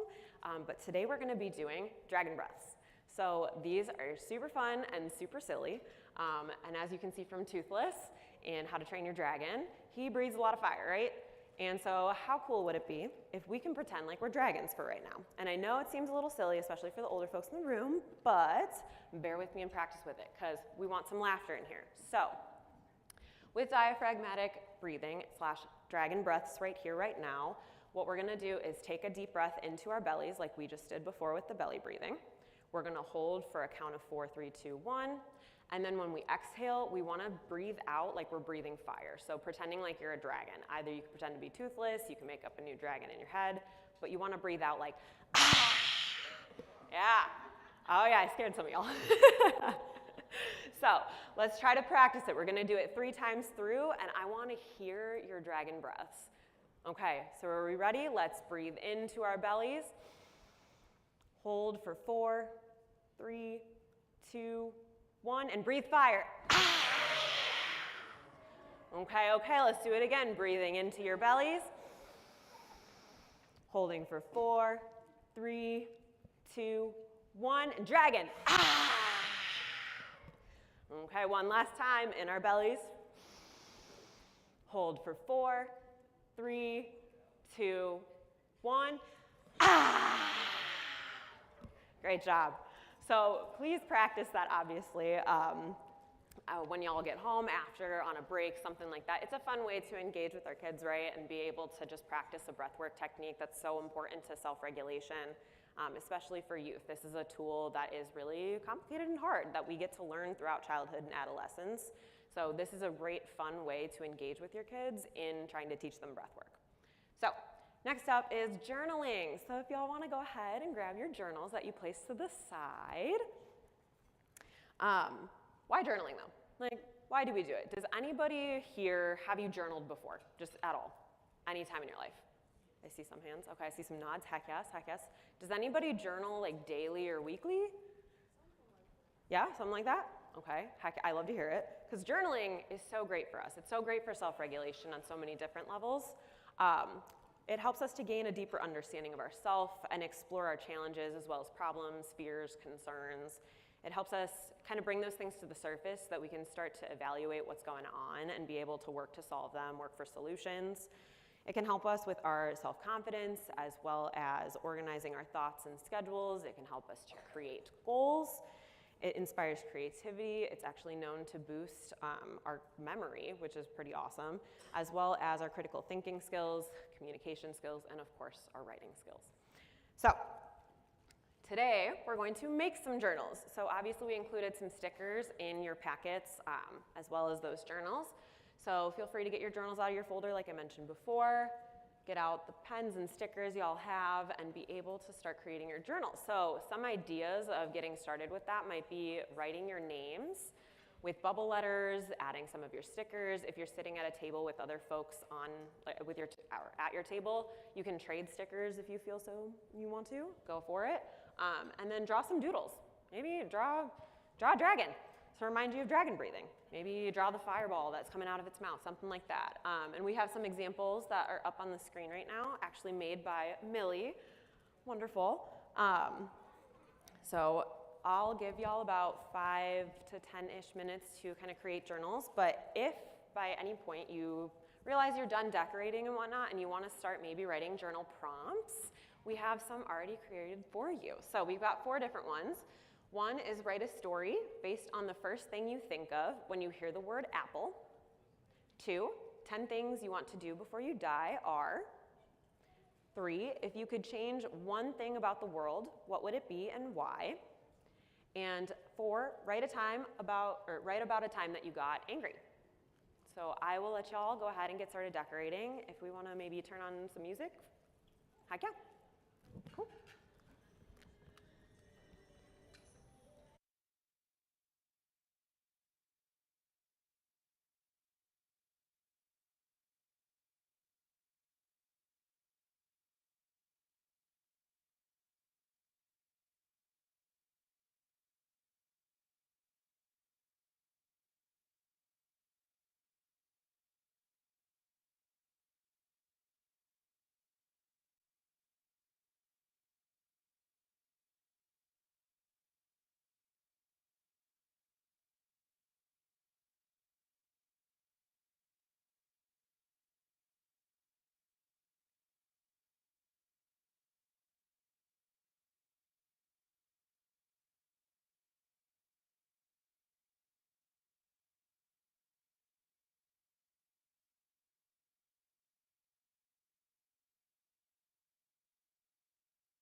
Would anybody want some more stickers?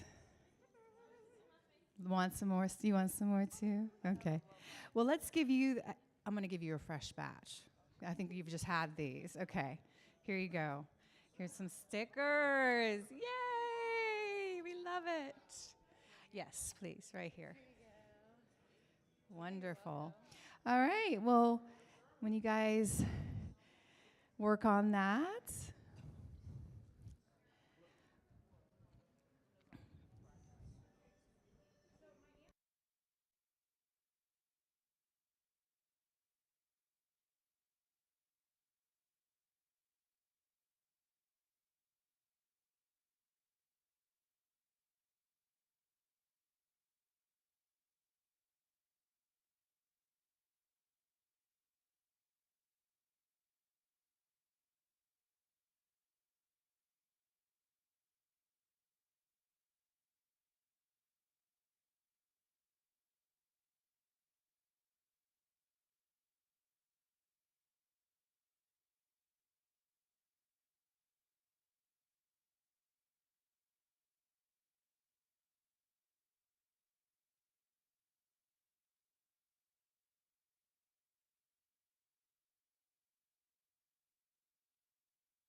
How's everything going? Yeah? Your journals look good? Heck yeah. Well, let's start, as y'all are working on your journals and whatnot, some Q&A. Does anybody have any questions that they would like answered at all? I'm here for questions. well, we have some questions from our live feed. Oh, great. So Heck start yes. off. Yes, great. So Elizabeth, can you share with this wonderful audience, how do you know when you need to seek out help, or when's the best time to seek out help? I think that if you're asking yourself that question, that is a great time to seek out help. I'm also a big believer in everybody needs therapy. No matter what stage of life you're in, no matter what's kind of going on for you, that it's really helpful to kind of talk out your emotions, your feelings, your thoughts, your experiences, whatever it might be, with somebody else who's supposed to remain unbiased and non-judgmental. So I think if you're feeling like you're not able to manage your stuff on your own, if you're crying a lot more, if you're just kind of feeling really overwhelmed, like that would be a really great time to seek out professional help, which I know we'll have a slide later on in the slide block that will have some resources. So yeah. Yeah, and make sure to jot down those resources in your new journals. Woo. Yes. So, what is the best way to seek out a therapist? It's one of my favorite questions. So I used to work in community mental health and got this question all the time. So one of which that I always recommend to people is if you do have insurance, on the back of your insurance card, there's a customer care line number that you can call to ask them of therapists that are in network with you. But if you don't have insurance or you don't want to call your insurance company, you can also go on to psychologytoday.com or goodtherapy.org, and you can search via your zip code. So I think the one for Lombard is 60110 or 60181. So that's what you would search if you live around this area. And you can also click some identifiers on Psychology Today and Good Therapy to, like, if you want a male versus female or non-binary therapist, if you want someone who specializes in relationships or specializes in anxiety. So that would be where I would start first. And I myself have used Psychology Today to find a therapist because it can be a little overwhelming. And so, just take a little bit of time, the filter function that Elizabeth mentioned, and then just read their bio and just go with whomever connects with you on their bio and start there. Absolutely. So one of my friends leans on me a lot with their feelings, and I don't know what to do. Can you help with that? That's a great question. So yeah, with family and friends, sometimes we do lean on each other, obviously, for social support, like we talked about in the slideshow. If you're kind of starting to feel overwhelmed with that, I would definitely encourage y'all, students at least, to reach out to either a parent or guardian, maybe one of your teachers, to maybe talk about how you can get help for your friend or for your family member of what's going on. I'm a big believer in community is such a huge piece of wellness. We need other people to live. We're social beings. And so being able to reach out to somebody else, an adult who might be able to help you in a different way, is really, really important. Thank you. The breathing exercise was great. Yes. But there's other options too. So a question is, breathing is boring for me. What else can I do? Oh, heck yes. Breathing can be boring. And I want to acknowledge that because it's kind of like you're sitting there like, so what else can you do? Obviously, we mentioned journaling. This would be the on that PowerPoint with the self-care component of, okay, what do you like to do for fun? What can you do and be mindful of doing that you can find a lot of fun in? That might be watching a movie. That might be going out for coffee with a friend. That might be going and getting ice cream with a friend. It also could be taking a bath. It could be doing a breathing exercise while you're doing something more fun. So going back to kind of the movie or TV show example, like watching a movie, but also practicing a breathing exercise while you're doing it. So you're kind of distracting yourself from how breathing can be sometimes boring, but doing something that you might find more fun. Because breathing is really scientifically helpful for us. So I would encourage y'all to try it, but it doesn't need to be your main coping tool. Well, thank you. Well, those are the completed list from our live feed. Is there any more questions? Yes. Perfect. Do you want a mic? Yes, Oh, you want a absolutely. mic. You always want a mic. So my question is, what are the little things we can do as individuals to break down the negative stigma surrounding mental health and mental illnesses? Oh, I love that question. Yes. Talking about it, which I know can be super, super scary and vulnerable, because it's kind of like with mental health and anything related with that, like it's so, it's vulnerable. It's individualized, kind of like how you're saying, but talking about it, like sharing when something's going on even for yourself, or normalizing, like, I'm a therapist and I also go to therapy. So like, I know that that's really important for me to maintain my own mental health and wellness, and I'm not afraid to talk about that and share it because it's gonna help with the stigma. especially like I said before, everybody needs physical therapy in my opinion. So with that being said, just talking, sharing your experiences, being open to sharing your emotions, even if it feels really scary, like a lot of times you'll find peace with it. Thank you. You're welcome. Any other questions? Thank you. Any? No? No? No? Okay, perfect. I'll go ahead then and share some resources. So the three up here, the National Suicide Hotline, so that number, if you want to write that down in your journals for future stuff, it is 24/7, always on, every single day of the year, 365, 366 if it's a leap year.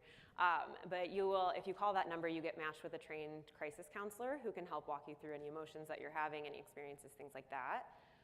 So the number is 800-273-8255.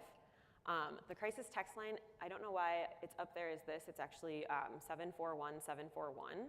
And all you have to do is text home to that. So again, the number for the crisis text line is 741-741. So that way you can text if you don't want to talk on the phone. But again, 24/7, 365, 366 on a leap year.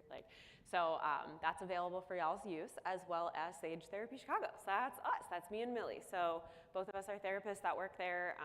If you're looking for a therapist, I highly recommend y'all to reach out to us. You can find our website at sagetherapychicago.com. Or you can give us a call, give our intake coordinator a call at 312-819-7381. Yeah, you can get set up with an intake and it'll be great.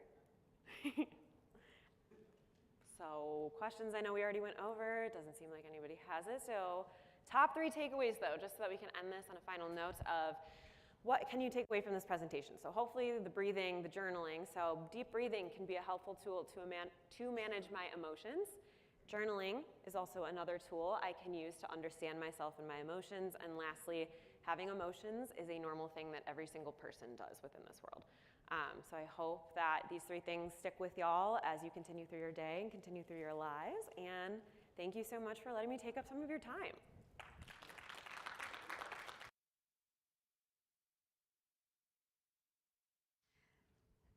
Thank you so much to the Elm Medical team. I appreciate you, and appreciate all the questions that we received from the live audience as well as the audience in the room. So I'm going to bring, is she here? Dr.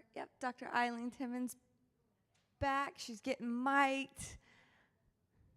Get her mic'd up here. We're going to bring her back to the stage one last time to talk about the ADA.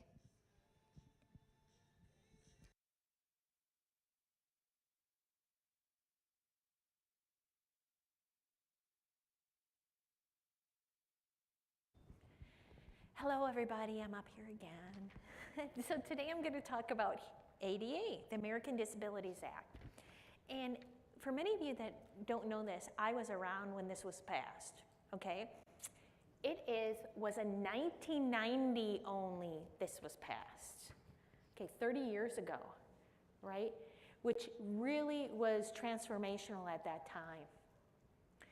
People did not have access to buildings, right? To employment, they could have been discriminated against, transportation, public accommodations, telecommunications, and other miscellaneous items. So just think back, less than 30 years ago, the bathrooms didn't need to be accommodated. Your job could not accommodate you, okay? Flying, going on a train, you know, all these items was not there until this act was done. And here's a definition of what a person with a disability is. Has a physical or mental impairment. I won't read it all. But then there was an amendment. And that happened in 2008 to add to the ADA. And what does that mean? Major life activities, right? Major bodily functions. And it could be that you had them, and you still may have them, or you're still experiencing some type of effect from the issue. So, example, I shared with you that I experienced cancer. That was a disability under the ADA, and it's still a disability, right? Even if it's in the history, you can do it. And many of you, when you fill out applications for jobs, there'll be a ADA form, right? And it'll have a list of items that says, you know, have you or in the past experienced any of these things? And it could be depression, it could be cancer, it could be other things. And they say yes, no, or decline to answer, right? That's a personal choice to answer that question. Many organizations answer that question. If I put a yes and I'm the head of HR, it'll just go into applicant pool and it'll show yes, right? It doesn't get shared with your manager or anything. The reason why we ask that is because the federal government, if you're a federal contractor with any business, right, you have to file an affirmative action plan, which you should employ a certain amount of people with disabilities. So it's a way to voluntarily share if you have a disability, all right? So it's used for nothing else. So right now we're going to show a 2-minute video, and I'll stay up here. This is about what it is very easily and quickly. Oh, hello there. Have you heard of the Americans with Disabilities Act, the ADA? Yeah, the ADA is a law that prohibits discrimination against people with disabilities. This law ensures that people with disabilities are able to fully enjoy all aspects of society. Things such as employment, private business, state and local government organizations, public accommodations and services. The ADA defines a person with a disability as someone who has a physical or mental impairment that substantially limits one or more major life activities, or a record of such an impairment. For example, a person who has had cancer but is now cured or in remission, or being regarded as having such an impairment. For example, a person with burn scars who's not impaired in any way, but is discriminated against because someone assumed they were impaired. Major life activities are things that most people can do with little or no difficulty, such as caring for oneself, seeing, hearing, eating, walking, speaking, learning, communicating, and working. Major life activities also include the operation of a major bodily function. These are things like the functions in our organ systems. The ADA's definition of a person with a disability is meant to be broad. Each person is different, and disabilities vary from person to person. Another thing to note is that the ADA still applies even if medication or medical equipment can be used to relieve the effects of a disability. Not all disabilities are alike, and some are more obvious than others.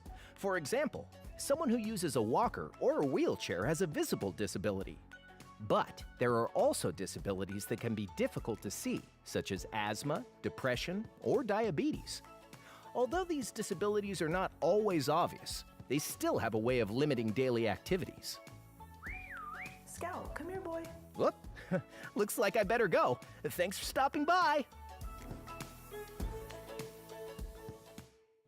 That's a quick little video just a quick oversight of what ADA is. Now, we're going to have a little quiz now, where Starbucks gift cards again. And it's a quiz show. And some of these, you may not know the answer right away, but we'll talk through them, all right? So the first one is, a disability under ADA may also be covered on other laws, included Family Medical Leave Act, Workman's Comp, State Medical Leave, or all of the above. Oh, I saw a hand right here. D, all of the above. That's correct, D, all of the above. Thank you, Ashley. The Family Medical Leave Act is an act that you can use to help accommodate families. Like, so if my father was ill and I would want to go and help him, I would be eligible to go be with him for up to 12 weeks, either at one point, all through the 12 weeks, or intermediately to support that person. And come back, and my exact job is guaranteed. After 12 weeks, it may not. This was also just passed in the 1990s. So there was people who would have to leave their work and may have been fired because they were taking care of a loved one. So this is a federal law, and states have also implemented this law, and some states are longer than 12 weeks. Workman's comp is when you get hurt on the job and they have to cover for you, right? So if you're driving a tractor and something happens to you, it'll cover. And then again, state medical leave. So here, human resources should not discuss the details of an employee's disability with the employee's manager. In general, the manager only needs to know about the accommodation being provided. Oh, look at way back here, right here. True, that is true. Thank you. Yes, so what happens is that if someone needs an accommodation, even if they're in the present role, right, and they go out for surgery and come back, the company has the right to look at it and say, can we afford to do this? Can we not do it? And it's only done within HR, and there's a certain type of form with the point system and everything that you fill out to make sure that accommodation is happening. Okay, next question. Which of the following should not be considered when determining undue hardship regarding an accommodation for people with disabilities? Now, undue hardship would mean if a company is too costly or too much of a business impact to accommodate an employee who is disabled. Anybody want to guess? Oh, way in the back there. A, the cost of the accommodation? Close. Go ahead here. B it is. The perceived productivity of an employee with an accommodation. So the cost can be examples. Someone might come in and say, I have macular degeneration. I need a special monitor. If it costs $500 more, the company should go, that's okay, all right? So, but if it's, you know, somebody who's driving, who may have epilepsy and is supposed to be a driver for, you know, that's their role, and then all of a sudden they have epilepsy, you can't have them drive. So can you find another role for them in the organization, okay? But it would be too costly to put them behind the wheel because there would be too much risk at that point, okay? So let's go to the next one. Employers are obligated under the ADA to eliminate job functions that an employee is unable to perform due to his or her disability. Yes, go ahead. One more time, false. Okay, they're not obligated, right? They can if it's a function that they can work around in, all right? We'll still give it to you for the second points. But yes, oh, and I think, did you need one too, Callaway, get hers? Okay, okay. And so anyway, yeah, so employers are not obligated, but they may be able to do that. The American Disabilities Act does not cover any mental or psychological disorders. Oh, right here. Right here. That's the, oh. False, yes, it does cover mental or psychological disorders. That's kind of a tricky one, yes. All right. I think there's one more. By law, do you have to disclose your disability to the employer? Right here, Brandon. No, it's false. You do not have to legally required to mention your disability while being considered for a job. You do not need to disclose your disability on your resume, cover letter, or on any other applications. So no, you don't. But what might happen when an employer asks you, you know, as you're going through the interview process and you're coming up to the offer, you know, can you do this job with or with accommodations? And then at that time you say, I can do the job with a minor accommodation or whatever, but you don't have to really answer that at that point, right? So just stay tuned. I mean, if people can't see that I have a physical disability, right? So they may not even ask me that. So, okay. We had one more video. If we still have time to do that. Did I stay on time here? Okay. Oh, I'm good. Okay, so if you could do one more video and then we'll do question and answer. And this video is only 2 minutes. It kind of closes the whole loop on the ADA. Hello, everyone. I'd like to share with you some of the ins and outs of requesting an accommodation in the workplace. Did you know that if a qualified applicant or employee has a disability, an employer is required to make a reasonable accommodation for that person? Reasonable accommodations are adjustments provided by an employer so that people with disabilities can enjoy equal employment opportunities. It is important to note that accommodations cannot impose an undue hardship on business operations, and employers are not required to lower quality or production standards to make an accommodation. For an employee, making an accommodation request should be pretty straightforward. There is no need to include or mention the ADA or use the words reasonable accommodation specifically. And a verbal request is just as valid as a written request. However, a formal request is beneficial because it leaves a paper trail. Let's look at an example of a reasonable accommodation. My friend Daniel is having trouble getting to work on time in the morning because of his medical treatments. To accommodate, Daniel's boss has agreed to let him come into work a little later every day. If an employee needs an accommodation for a hidden disability like Daniel, their employer may ask for reasonable documentation. However, there are 2 specific situations in which an employer should not ask for documentation for an accommodation. The first is if the disability and need for reasonable accommodation are obvious. And the second is if information has already been provided supporting the ADA definition of a disability and the need for reasonable accommodation. Another time that reasonable accommodation can be necessary is during the application process.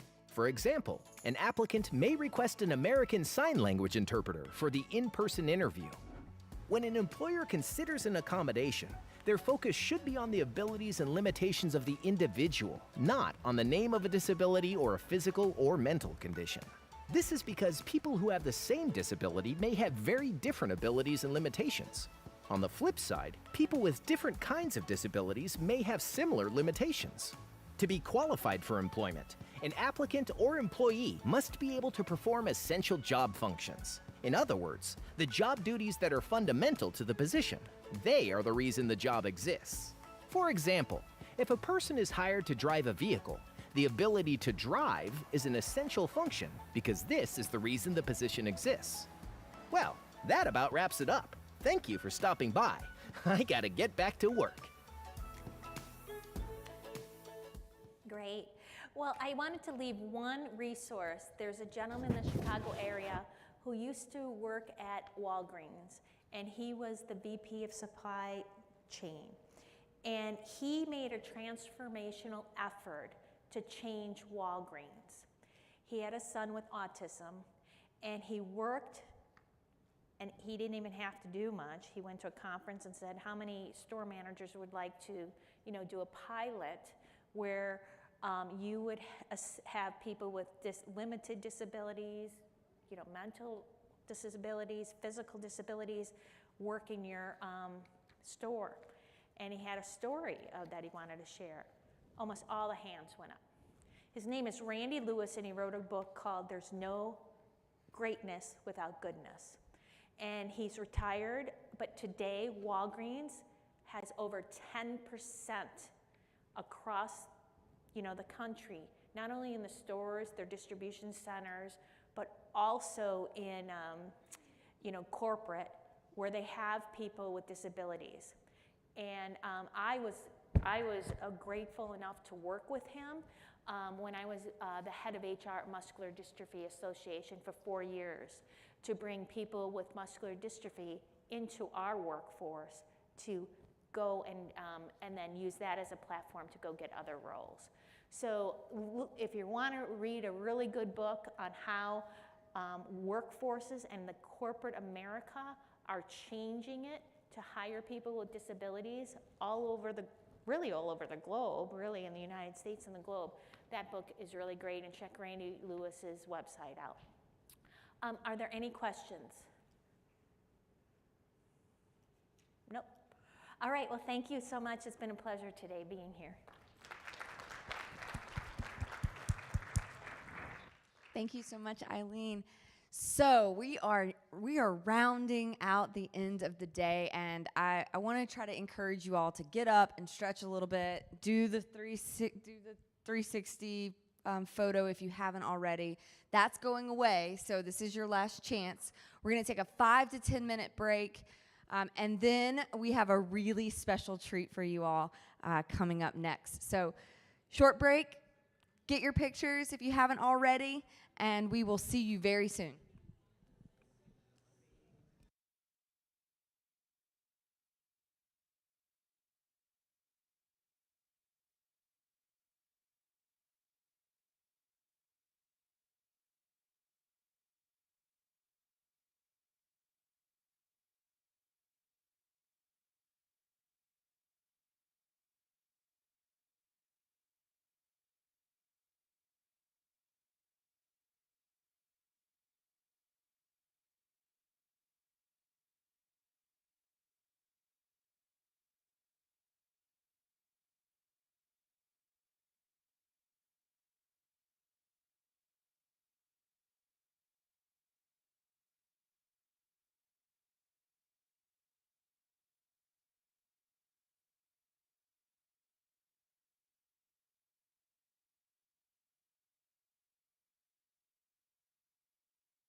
All right.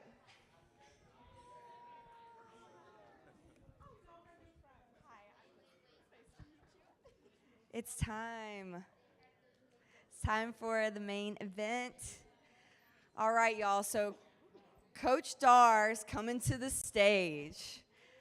Coach Dar blends science, psychology, leadership experience, and her personal mission in life to inspire greatness in everyone she meets.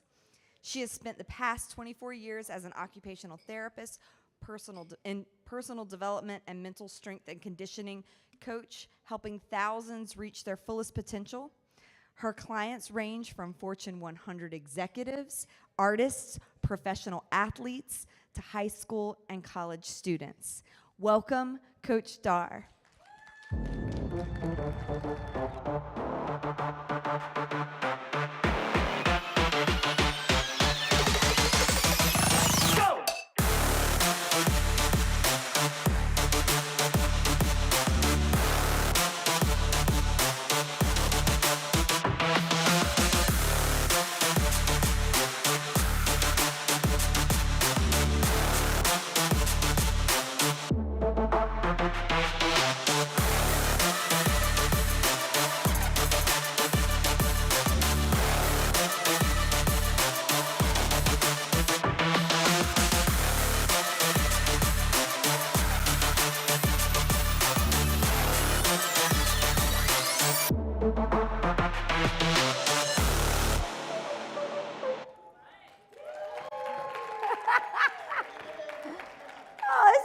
Hype group. I love it.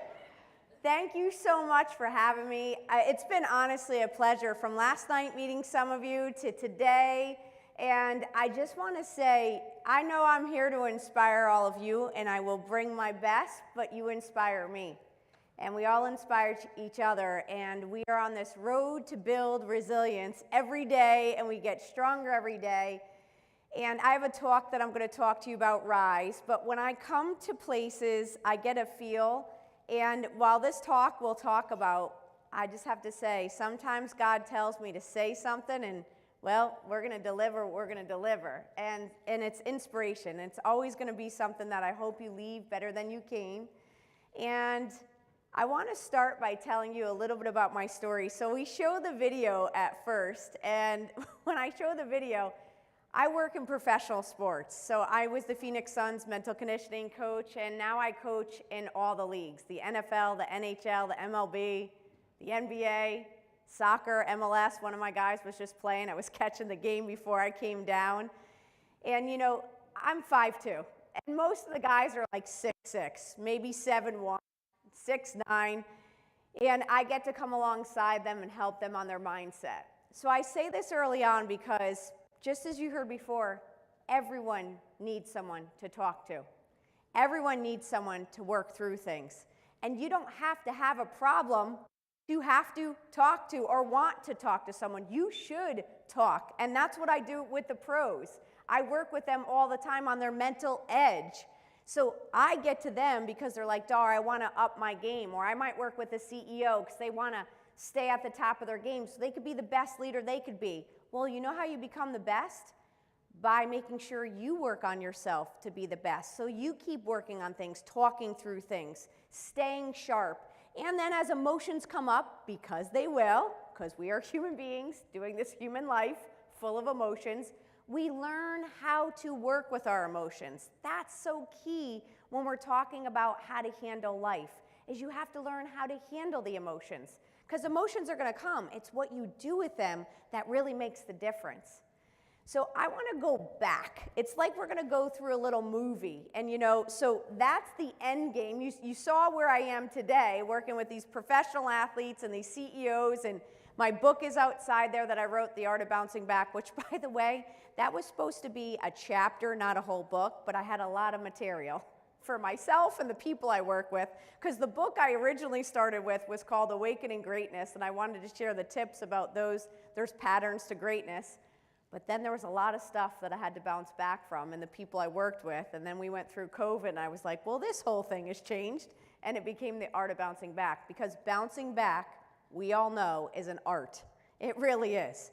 It's not easy, and it's art form. And if you know art, art is just so creative. There's not any one linear plan to art. It's beautiful, and that's what life is. Life is beautiful. It's artwork. You're all Picasso. You're all like Leonardo da Vinci. You are just the masters at your masterpiece, creating this artwork full of its ups and downs, full of its glory. And that's what makes beautiful art. And that's why I wrote the book. So you see the end game of that, but I gotta go back. I wanna take you back with me. And I started out, I grew up in Connecticut. I don't live there now, but I had a very Italian family. Like our family was like the Sopranos. If you've ever seen the Sopranos, that's my family. Like we have an Uncle Tonto, Biagio, you know, everyone has a vowel after their name. I really didn't know when I was little that there was other than Italians because that's all I hung out with. And I was like, what is this? And I remember asking someone, I was like, you eat steak? And they're like, you don't? I'm like, we have pasta every day. It was cheap. It was easy. That's all we had. But I came from a very Italian family that honestly was so loving. Like our house was the house, everyone was welcome. We didn't have a lot. We honestly had trouble sometimes getting food. Like my mom was a barber, my dad was a tool and die maker. But we always had people over. Somehow, pasta, it's cheap. Everyone came over for pasta. If you can make a good sauce, everyone comes over. I don't make a good sauce. My parents would be very upset. But I say that because we grew up in a house where, like I said, we had to learn adversity and resilience. We hit adversity and we had to learn resiliency early on. We didn't have a lot. Sometimes it was a struggle. You know, school clothes, I would wear like high waters or something. We'd figure it out and I'd be like, wow, this is really embarrassing. But it's like we didn't care. We just figured it out. And then my mom had her first triple bypass when she was 40 years old. My mom had a massive heart attack, which was scary. But I saw this woman get back up after a triple bypass, and she got up and she was in so much pain, but she never complained. She just was like, what do we need to do? How do I need to get better? And she got back to being a barber and helping people. And so I say this because, you know, you usually learn resiliency from someone around you. You might be the person teaching someone, or someone taught you on what it means to get back up. So if you didn't have that role model, but now you are a role model, I want you to know that's a major leadership position, because people are being inspired on how you get back up and how you go ahead. So I watched my family go through a lot of different challenges, and then I went in to become an occupational therapist. So I'm an occupational therapist by background, and I saw my grandfather, he had a stroke when I was in high school, and I saw this therapist come in and work with him, and I thought, wow, she's working on his cognition and his vision and helping him. This is amazing. And I knew I wanted to help people. I mean, that's just how I was since I was a kid. I'm always for the underdog, always. And I think the underdogs make for the best story, because you're always counted out and you're like, don't count me out. Don't ever let anyone count you out, ever. And so I ended up going to school for occupational therapy. When I got out, I'd work in many different situations, and I worked in a children's facility for a little bit, but then my main part of my career was traumatic brain injury, stroke, and spinal cord. So that's where I took care of all my patients. They were probably the most challenging. They would come to us for a year, and they were the ones that they were told they would never walk again, talk again. Things looked bleak for them based on their diagnosis, but I remember from the day I started, I said, do not listen to that diagnosis. We hear it, we respect that's what they say, but we're casting a new vision. Because if you shift your mindset and you look at the vision ahead and you set the mindset to, we can do this and it is possible, guess what starts to happen? Possibilities, doors open. So never count yourself out, because listen, medicine is beautiful, people are beautiful, but it's always an opinion. It's their best guess. But we defy odds all the time. We see people defying odds all the time. And that's what you do. That's what we do. We defy odds. But you know what it takes? It takes you shifting your mindset and having a vision. Because I could tell when I walked in the room, and you know, when I walked in the room, I only had 30 minutes, maybe 60 minutes to assess a patient, and then I'd have to write up their treatment plan that would determine their stay at the hospital with insurance. And when you have a patient that might just be coming out of coma, you don't see always a lot. But what I saw is potential. If I saw them or their family with a mindset of we can do it, I was like, oh, we're going places. We got this. So my point is I could tell a lot by how people set their mindset. And so that's important for you because how you see things determines your outcome. Because if you think it's not possible, then it's holding you back. But if you think it's possible, now you have opportunity. So you'll see that there's a parallel all the way through the hospital, through then when I went into business, and I'll tell you, and even into sports. I see it all the time. The people that think it's possible overcome. And you know, if you just watch the Super Bowl, regardless who your teams were, and regardless who made it, there were so many examples of quarterbacks and people that were counted out. And they were counted out over and over. And I remember someone just saying, they're like, Henry, did you say you like Joe Burrow? Yeah.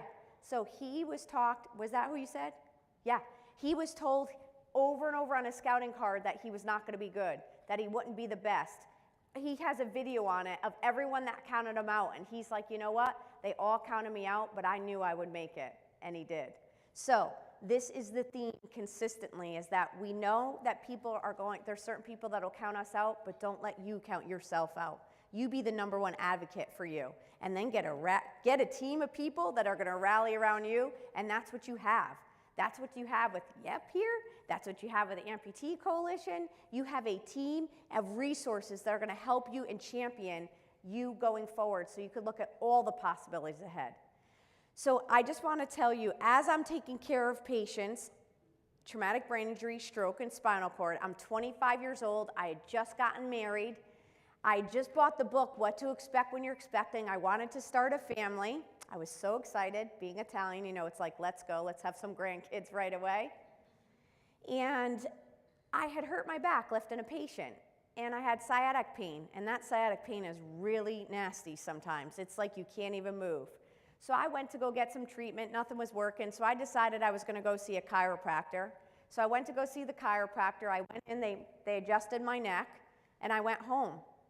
And a couple days later, I'm on the hospital floor unit.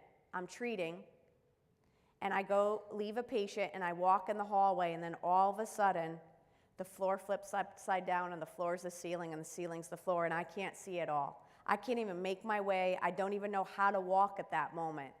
And so I know something's going on, but I don't know what's going on.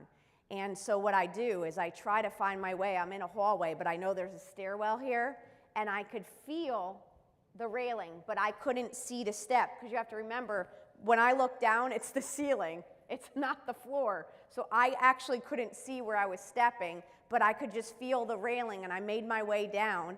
And when I made my way down to the bottom of the stairs, I could see again. So normally you would ask for help at this point, but I self-diagnosed myself, and I was like, oh, I must have a sinus infection.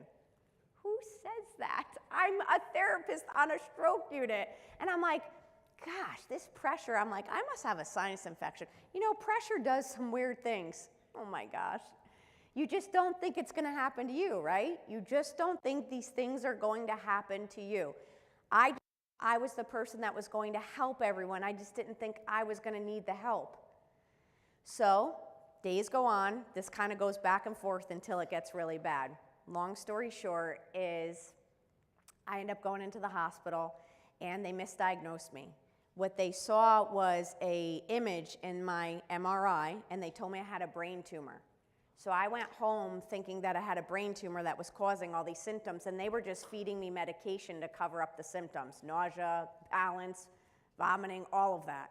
So I went home, and I decided that, okay, something's not right, and it didn't feel right to me. So we've been talking about advocacy, and we keep saying it over and over, be an advocate for yourself, be an advocate. I just knew something was not right. So I found my own neurologist. I was like, this is not working. Found my own neurologist, and he said, Dar, did you get into an accident? Did anything happen to your neck? And I said, don't you think I would know something happened if I was in an accident? No, he's like, any trauma to your neck? I'm like, well, I'd gone to see the chiropractor, and his face, like, uh-oh. He goes, I know what happened. I'm sending you for one more image. And when they took the image, you know when everyone knows something's wrong? Because they did one more MRI of my brain, and then it got real quiet, and everyone's face just went, like I saw it, like they're like, oh, sugar, something is really wrong. And they were gonna admit me right back into the hospital, but they called the doctor, like, send her home, we've got it covered. So when I followed up with him, he goes, do you want the good news or the bad news? I'm like, good news? He's like, well, there's gonna be scar tissue forming around something in your brain. I go, what's the bad news? He's like, Dar, you suffered a stroke. When you went to go see the chiropractor and they manipulated your neck, they ripped the artery to your brain. So he's like, and you're bleeding in your brain. I was like, he goes, and you have a blood clot that is built up over this time. When they misdiagnosed you, what happened is the blood clot was slow, but then what happened is when I felt all the symptoms, it literally blocked all the blood supply to the left side of my brain, so I wasn't getting any blood flow. So if you know anything about the brain, your carotid arteries feed the front of your brain, the vertebral arteries feed the back of your brain. I was not getting any blood flow to this side of my brain. But you know what? It was hard, and it was one of those things I almost really didn't accept it at first. I was like, so what's this mean? Because I didn't have paralysis, but I had vision, like I would lose half my vision. I would have balance problems, but I just kept trying to work through it. And I ended up overcoming this, and I worked through it, and scar tissue did develop around it, but it definitely caused a lot of challenges. And they told me at that time, I was training for a marathon. I loved running. They said, don't run marathons anymore, because if you push your blood pressure too high, it's gonna cause the clot to dislodge, and you could die any day. You shouldn't have children, because if you go to get pregnant, it will push the blood pressure and the clot will dislodge. He's like, so you have to make a decision. Do you wanna have a child that has no mother? Because that's probably what's gonna happen. I was like, well, no, I don't wanna have a child that doesn't have a mother. So he's like, then your answer should probably be no, you're not gonna have children. But you're 25, you're going like, and I wanna say culturally being Italian, like part of it is you provide family. Like it's just you, it's all part of our culture. So as a woman, I was like, what is going on? And then I'm thinking, these are the people I take care of. Like, what are the chances of this? But it's the beauty and the blessing of the hardship of things that you learn later on, that everything does happen for a reason. And I wish I could tell you that that was my only stroke. I've had 3. My last one was just 3 years ago. So I had my first one at 25. I had my second one maybe like 6 years ago, and my third one about 3 years ago.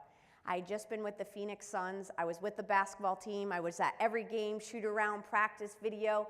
I was hitting the stride of my career, and I was so excited because I worked so hard from the others to bounce back, literally so hard. I did my rehab. I did everything that I needed to. You're hitting your stride again, and then all of a sudden, one day I had a migraine, and it was really bad, and I don't get them often. And that was on a Monday, and by Thursday night, the pain was so bad in my head, I literally couldn't sleep, but I had a big meeting, work meeting on Friday, and I thought, let me just get through this work meeting on Friday. Again, I know sometimes we're our own worst enemies as far as taking care of ourselves. I'm not telling you I'm perfect in any way, but I'm just so used to helping that sometimes I forget to take care of myself, and maybe some of you feel that way some days, but be an advocate, take care of yourself. But what I want to say is by the end of the week, Friday, I came out of the meeting and I was staggering across the parking lot. And if I live in Scottsdale, Arizona now, and it was May, and it was already starting to get to be the hundreds, and I was like, Lord, please don't let me fall and like pass out on the concrete. It's going to burn my face off. Like, it's so hot here right now. Like, maybe on the grass, which there is no grass in Scottsdale. So I was like, we're just gonna have to get somewhere in case I fall. So I got in the car and I just drove around the corner. There was this one medical place. So I walk in where I usually go for treatment. And when I walk in, they're like, oh, Dar, we don't take your insurance anymore. I was like, okay. I'm like, well, I'm having a problem here. And the doctor that normally sees me, and she's like, Dar, sit down. I was like, yeah, there's something going on right now. My speech was not coming out correctly. And she's like, you're having another stroke. I was like, yeah, I think so. And so she said, I'm going to take your blood pressure, but we're going to call an ambulance. I was like, no, I would be like, that's going to be a price of the country. Don't call the ambulance. If you don't even cover me here at this medical, like, little facility, like, no. Don't. She goes, well, what are you going to do? I go, I'll Uber. Let me just Uber. It's 1 mile. The hospital is 1 mile. Like, come on. What's going to happen in 1 mile? She's like, Darlene. I was like, listen to me. I got this. She's like, you're crazy. I was like, 1 mile. I'll get there. She goes, here's a note. I'm calling the hospital. Give them this note when you walk in. So the Uber driver brings me to the hospital, to the ER. He thinks I'm going to visit a friend. I get out of the Uber, and the guy goes, I hope your friend's okay. I said, okay, I'll tell her. Thank you. So I walk in, and sometimes humor is a defense mechanism for me. Plus, I don't know, I feel like I am generally happy all the time, even when things are bad. I might get a little upset, but I walk into the ER, and I think it's because it's my third one. I'm like, oh, I know this rodeo. So I walk in, I give them a note, and I go, and they look, they go, why are you smiling? I go, well, what am I supposed to do? I'm like, it's smile or cry at this point, and I'm hoping I make it through this. And the guy goes, this isn't normal. I go, it's my third one. Just get me through this, okay? So I sit down, and as I'm sitting there, you have to understand, at this point, 3 years ago, my mother, who is my best friend, she had just had a stroke a month before. So I didn't want to call home to Connecticut to be like, in case something happens and I don't wake up, this is what's happening. So I didn't call home because I didn't want to bother anyone because she had just had a stroke. I would have given her another one if I called home and said, hey, I'm having a sympathetic pain here, and I'm having a stroke with you. So she would have just been like off her rocker because she couldn't do anything. So I didn't call home, but there was that moment that I sat there, and I'm in the ER, and I thought, what if something happens and I don't wake up? No one knows. So I tried to text. My phone was about to die. I asked someone if I could get my charger. They told me no. They said, lady, we're trying to treat you for a stroke. Now's not the time to worry about your phone. But I texted one of my friends, my best friend, and I just said, hey, I'm at the hospital. I'm at Honor Healthcare. Well, there's like 20 of them in Scottsdale. I didn't tell her which one. I go, I have to go in for testing. She ended up finding me. But while I was sitting there in that moment, here's a lesson I want to teach you. I looked at the heart monitor. And when you look at the heart monitor, it's up and down, dun, dun, dun, dun, dun, dun. You want to see a strong up and a down beat. You do not want to see a weak heartbeat because you know what that's leading to, a flat line, okay? So I am hoping that my heartbeat stays strong, and every once in a while it starts to go a little low, and I'm like, really, it's in those moments, I'm like, oh my gosh, am I gonna die? Like, is this what happens?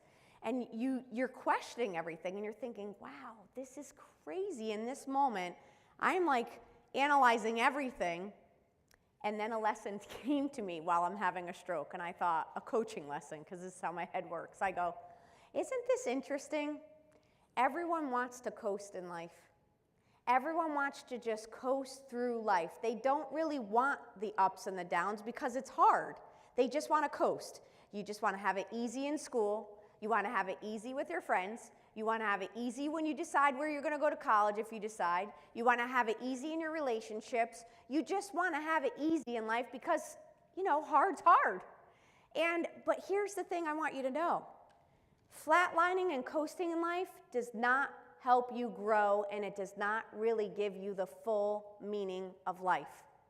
The ups and the downs, the heartbeat of life, the upbeat and the downbeat, and the back up beat and the downbeat and the back up, that is where you build resiliency. That's where you get gritty. That's where you get strong. It's in the fighting for life. It's in the fighting for the relationship. It's the working through the struggle that you build strength, that you appreciate the good days. Like, I don't always feel good every day, but when I feel good, like today, I feel really good. And I'm like, oh gosh, I'm so glad I feel really good today. Because not all days I feel good. You know how that is. Sometimes you have pain, and then when you don't have the pain that day, or even just for a couple hours, you're like, oh, this is so good for right now. I get it. But what I want you to know is that we wouldn't appreciate the good days if we didn't have the bad days.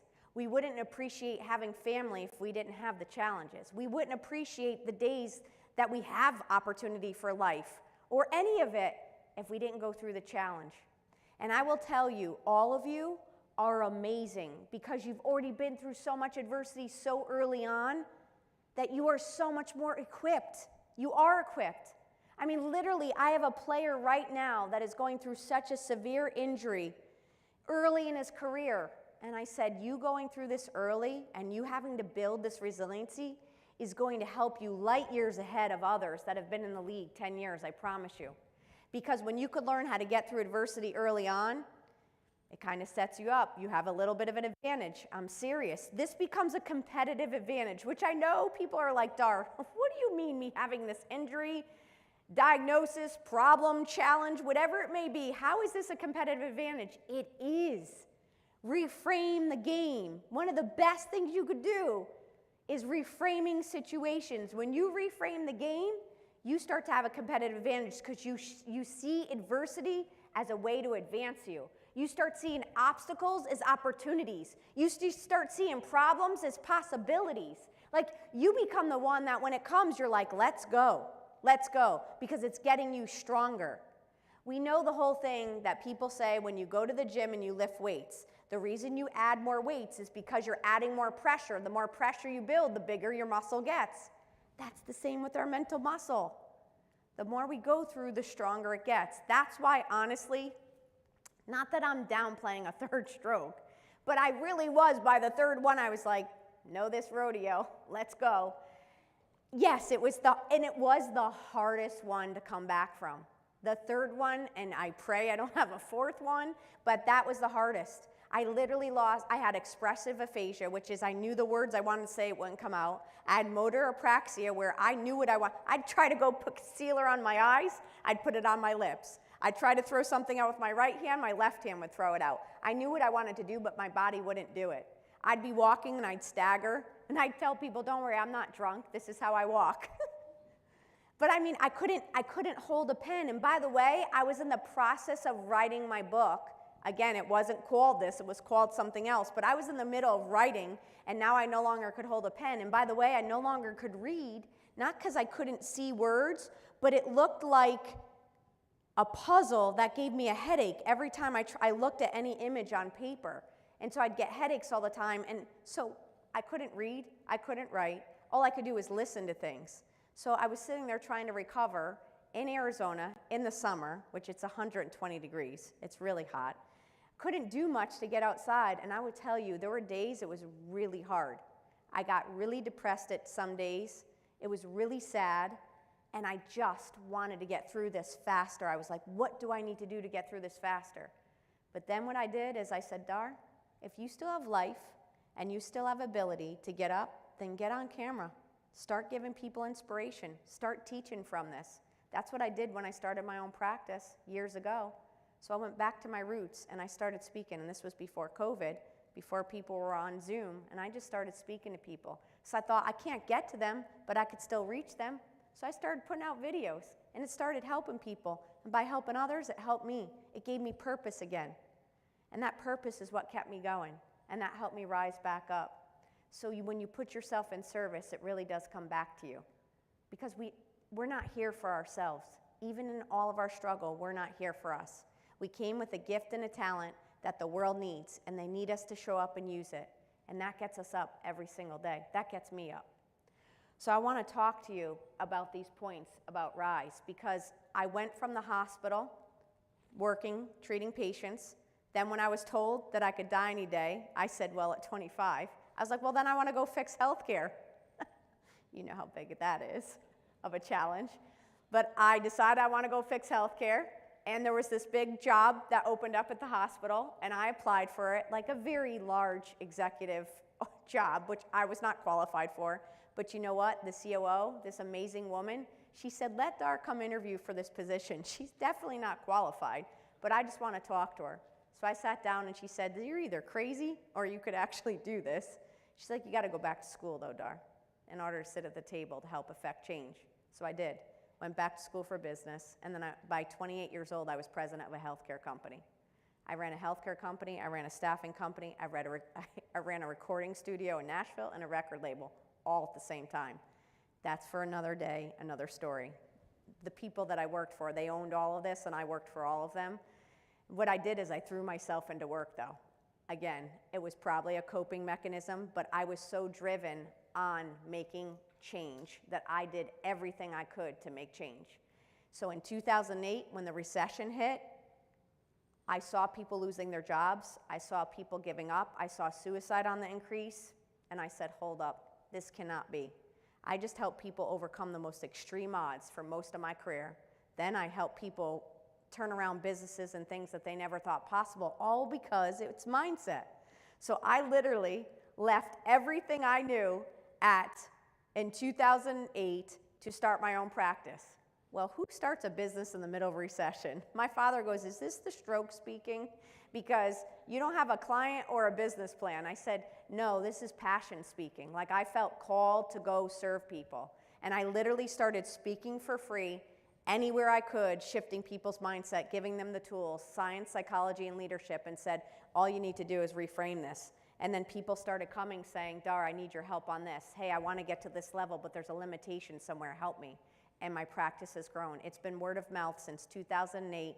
I've never marketed a day in my life, and I've spoken now 36 different countries, multiple world leaders, places that I never thought possible, all over the world, to help people shift their mindsets and work in the pros and all that. I'm not any more special than anyone else. I'm just driven with passion to serve people, and I have the tools that God gave me to deliver it to them. You have the same. You just have to take your gifts and talents and you meet the world's needs with it, and that is purpose. And it doesn't take anything special. It just takes you to find what that is for you, meet the world's needs, and go after it. And don't let anyone tell you you can't. It's all in your mindset. So, in saying that, I want to go through these points with you today on how to rise back up when you hit adversity. The first thing I want to talk to you about is, in order to rise, we often have to start with releasing what's weighing us down. And what's usually weighing us down, I usually have big weights, but I was going to take them from the gym here, but there's not a lot of them, so I left them there. But imagine I have these heavy weights when I pick it up, because it really makes for a better image, but I didn't want to steal from the gym today. I didn't ask permission, so I figured I shouldn't take them. But usually the weight that's holding us down is the mental weight. It's what we're thinking. So the first one that often we pick up is this weight of comparison. How often have you sat there and compared yourself to someone else? Raise your hand. Have you ever compared yourself? Social media, other people, people doing the job, people in your school, whatever it is. You're holding this weight of comparison. And so you are sitting there comparing yourself to someone else, and it's weighing you down. And you mentally carry this. April, May, June, July, August, 2021, 2022, we're into 2023, and you're still comparing. And it's getting heavier. And now you're not reaching your full potential because you're comparing yourself to someone else. Oh, look at how they do it. Oh, they do it better. Everyone does this. But what I want you to understand is we're comparing what we heard, the highlight reel of someone else, to our everyday, and that's not fair. Because everyone's just showing you generally on social the highlights. They're not always showing you the hard, everyday moments. They're not. So you're comparing. You might see someone on vacation and you're like, oh, I'm home. I haven't been on a vacation. I don't even know how long. I haven't been on. It doesn't matter. My point is, are you in service and are you happy with where you are today? And you find micro moments that you could find joy in. You don't have to be somewhere else to find joy. You have to find how to find joy where you are. And you do that by starting to release the weight of comparison. Because by the way, when we start comparing to someone else, we start losing sight of how we were created. You were specially made for your purpose. When you compare to someone else, you're literally knocking how you were created, literally, which was for greatness. You didn't come in this world to just be average. You came in this world to be great, to serve, to be of service to others, to use your gifts, to shine your light. And by the way, service does not mean you have to go out of the state or country. Be of service with your family. Be of service with your community, your friends. Show up. Bring light to the spaces that you walk into. That's service. Because we're in a world where sometimes it gets dark. You just coming in with a smile. You just coming in with a hug. That's service. You coming in with the mindset of we can versus we can't. So let go of that comparison because it's holding you back. You know, the other weight that we pick up is we pick up this need for approval, this need of approval. Like, we need someone's approval to do something. We need them to approve us to be significant. Let me give you an example of this. I'm working with one of the teams, and this player doesn't know that I'm their mental skills coach, and he comes by and he's like, "Do you want my signature?" I was like, "No." I go, "You want mine?" He's like, "No." I was like, "Okay." He's like, "Weren't you just waiting here for a signature?" I go, "No." He's like, "Okay." And he goes, "Well, what are you doing here?" I go, "I'm your mental skills coach." He goes, "Oh, sugar." But so we started to have a conversation about it. And he said, I go, "You know what? It's just for me." I go, "I don't often take signatures. If you're ever going to write me a message, like, write me a message. Don't give me just your signature. Like, what am I going to do with your signature? I'm not selling this. Like, write me a note. Tell me something you want to tell me. Otherwise, I don't need it." And I go, "Do you want my signature?" He goes, "No." I go, "Exactly. What if I wrote you a note? Would you want that?" He goes, "Yeah." I go, "Okay." What we're doing is we're creating an equal playing field here. No one's better than you. I don't care where they are, who they are. Everyone's just doing their job, trying to be their best. But when you need this need of approval, like, do I need someone's approval to let me know that I could do my job well? No, heck no. If I'm working every day to do my job, to be the best at what I do, I just need, for me, it's a line for me. If I know God's approved it, then I'm good, okay? So for you, I need you to say, why are you seeking someone else's approval? And by the way, when you're waiting for someone else's opinion, who's that person, by the way? Who's that person you're waiting for? Usually the person that you're waiting for the opinion is not even someone that is in your immediate circle. You're waiting for someone on social media to give you approval. They don't even know you. And why do we wait to be like, "Oh, we're famous, now we have approval"? What in the world? You already are famous. You already are important. You don't need a blue check or someone else to tell you that you're important. You already are important. Don't wait for someone else to give that. And by the way, most people, they wouldn't even be they couldn't even make it a day in your life, and you're waiting for them to give you approval? No, absolutely not. We're going to shake that right off, because we can't rise when we're waiting for someone else's approval. That person, think about the players that I coach. They get done with a game, literally, and everyone is bashing them. They could have even won the game. I have players who won the game, and people are still tweeting at them, telling them terrible things. And I say to them, you're going to read that. They wouldn't even make it a day in your life. Like the training you do, the schedule you have, they don't even get up and go work out, not even one day. And you're going to worry about what they say? So come on. It's shifting your mindset to understand, who are you seeking applying feedback? Feedback is important, but approval from others that wouldn't even step in the arena with you, that does not matter. Seek feedback from the people that love you, that care about you, that are going to push you to be your best because they love you. That's who you want feedback from. You don't need feedback from the people that you don't even know, that are somewhere, I don't even know, that have a blue check. Let that go. You can't rise up. That is a weight that you don't need to carry anymore. We good? You're coaching. You're getting coached now. Okay, so we have the weight of this need of approval that we're going to let go. We're going to let go of the weight of comparison. And we're also going to let go of this weight of perfectionism.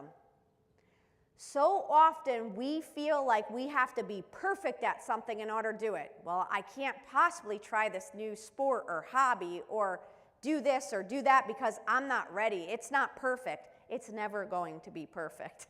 I promise you. There is no such thing as perfection. It's unattainable. We could strive to be better every day, but we will never be perfect. We will fall short of that. But if we try to make 1% progress every day, darn it, we are so much better than not doing anything, because perfectionism paralyzes us, and therefore we can't even move. And so you never get better. You never try. And so you're held back. So I tell you today, I would rather you try picking something in your life that you're like, let me make 1% progress in this area. Is it in how I speak? Is it how I approach people? Is it when I do my job? Is it my schoolwork? Like, what is it that I need to do that I need to just get 1% better at? Because if I'm trying to go for perfection, I'll never get there. When I started my career, and even when I started my own practice, let me tell you, there was no such thing. Nothing was perfect. It was all trial and error. You just have to start to get out. So stop letting the weight of perfection. You don't need to look perfect. You don't need to be perfect. You just need to be you, getting better every day, 1%. And that's how you start moving forward to rise up. So we're letting go of approval, comparison, perfection. We're letting go of all that. Shame, guilt, any of these weights that you start carrying, let it go. Like literally, like we're shedding it. We've let it go. So what you could do is you could literally sit down and you could write. You could journal. We just heard about how good journaling is. You could journal and say, hey, what are the mental weights that I carry? Is it the thoughts that I say to myself? Is it the negative chatter? Is it the need for approval? Is it the need for this comparison? Am I comparing? Like, write it down. Start taking inventory of what these weights are, because if you could identify it, you could start working on it. But if we don't identify it, it's hard for us to work on it. I do this all the time with people, and once they start seeing it, then we start making a little joke of it. I'm like, oh, we're back in the comparison game? I got it. Then you start going, what do you do about it? Because then what happens is I'm not coaching anymore. They're coaching themselves. I just start asking the questions. What do you do about it? You could do that yourself. You could literally say, like, hey, I'm back doing this again. Coach yourself. Literally say to yourself, coach, what am I supposed to do? What am I supposed to do in this moment? How should I reframe this? What's the next thing I need to do? How do I need to release it? And then release it. And by the way, everything we do is cyclical, meaning you might get through it one day, and then it might rear its ugly head the next, or it might be in a month that it comes back. It's okay. Just keep working on it. That's why there's great therapists. That's why there's great coaches. That's why there's great mentors, parents, siblings, friends. Keep going to your inner circle and saying, I got to keep working on this. And let me tell you this, please don't get fatigued by people. You know, we live in a world that's like a natural disaster could come. We all want to help out. 2 weeks later, we're like, oh, we moving on? It's a natural disaster. We can't just move on from a hurricane. We just want to move on from things. People are going to go through things, and they may be healing from it, and they may be good for a couple weeks, but it may come back. Be compassionate. Sit with them. Help them through it again. Help yourself through it. Don't think you're just going to get through things in like 5 minutes, 1 month. It depends on what the trauma is that you're going through, but be compassionate with yourself and have the mental endurance and emotional endurance to deal with it. Because we get this fatigue, and I understand it, but sometimes we just want to be like, oh, I don't want to deal with that anymore. I'm done with it. We're never really done with anything. It just comes in different ways. You heal in different ways. Okay, now that we've released it, okay, part of Rise is I needed you to acknowledge that you needed to release these things. Next, I want you to ignite back the fire, okay? So often people say, oh, Dar, I want you to come. I want you to speak to me. I want you to give me some motivation. I said, great, I'll do it. I'll come give you this. But I'm not the one that's going to keep lighting the fire underneath you. No. I hope when I leave, I lit a fire within you. I want a fire lit within you, not underneath you, because the fire lit underneath you is going to go out. But a fire lit within you, man, that just keeps burning inside. That's what's inside me. I have this fire lit within me to just keep awakening greatness in people. And so when I talk about this part, igniting the passion within you and that fire, I want you to think about what is it that you want to be ignited by? What is it that gets you excited? And I know some of you, you're young and you're like, I don't know, Dar.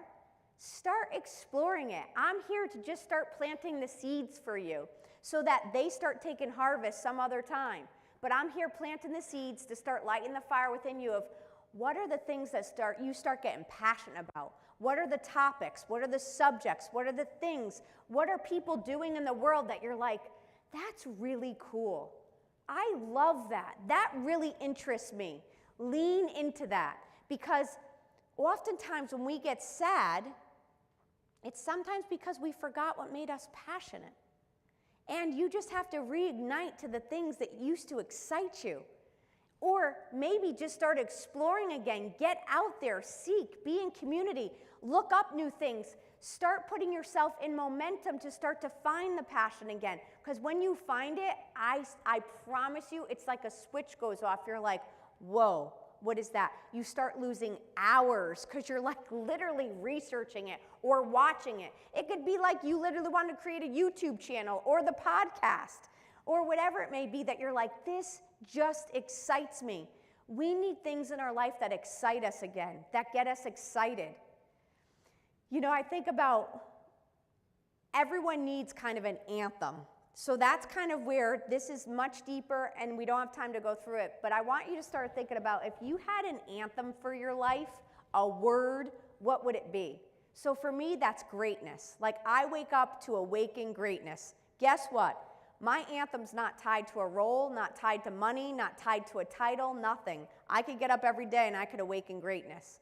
So I want you to think if your story was going to be told, like ESPN has 30 for 30 shows, they're the best. 30 for 30 are always the shows of people that overcame something. But there's like every 30 for 30 has a title of like what the 30 for 30 is about. It's like the anthem of it. I want you to start thinking about what would be the anthem for you. What would be your mission? Because when you start thinking about that, you could start creating your masterpiece around that. Because someday your life is going to be told. And your story is an inspiration for someone else. What do you want it to be? I lost both my mother and my father now. My mom was 3 years ago, right after my stroke. And my dad was just a few months ago. The hardest things. But I gave their eulogy. I had the blessing to give both of their eulogies. And their story was played out. And I said the same thing to them. I said, I'm telling you their story. They created and crafted this story that I'm telling back to you all every day by how they lived. That was their masterpiece. And I'm telling you, and you're reliving it. Well, so will all of yours. Someday your story is going to be told. It's literally like we're watching a Nike commercial. And it's going to be like, did you just do it? Did you just do it? Did you inspire? Did you do something that just got people motivated, inspired by your work, by what you did? And I just say to you, think about what that is, and it starts by igniting the passion in you again. Don't give up on life. Don't think that there's nothing ahead. There's so much ahead, but it takes us taking responsibility to find it. It's not just going to come to us, meaning like we can't just sit on our couch and do nothing, and then one day it's going to be like, oh, delivery from FedEx, here's your passion, here's your mission in life. You've got to get up and be in motion with people and connect, because when you do that, it starts to reveal itself. I promise you. Life is literally like unwrapping a gift. And every day as you keep showing up, more of the gift gets revealed, but the whole gift isn't revealed all at once. It's literally that keeps coming to you. It's the gift that keeps on giving. That's what life is. But you need to get up. You need to be like Nike. Just go do it. Have that kind of theme. I mean, think about this. We know Nike is just do it. We know, I think Adidas is like making the impossible possible. Everyone has these slogans. What's going to be the slogan? And make it so everyone knows your slogan. Like I tell everyone, mine's Awakening Greatness. So should something happen to me, you all are welcome to come to the party. There's no like, we're not crying there. We're just going to have one big party. I hope you'd be like, you know what? Coach Dar helped me awaken my greatness. That woman inspired me. She just made me feel more alive. That's what I hope happens when I enter and leave a room. I don't even care if we're having a conversation, right? Make that happen for you. Don't just show up to life and just let it just happen, because you're going to miss out on the huge blessing, the huge gift that's there for you. And it doesn't matter what age, you could start seeking your passion now. The next to rise is seizing the moment, okay? Seize the moment. Because so often we get caught up in perfection, approval, comparison, we never seize the opportunity in front of us. First of all, I'm so proud of you, everyone listening in right now and everyone here, because you said yes to be here. You didn't have to. You said yes, which means you got knowledge and information and community and connection that you might not have had. And this whole program and everyone is here to pour into you. But because you seized the moment, you now have connections and community and more information than you had before we started.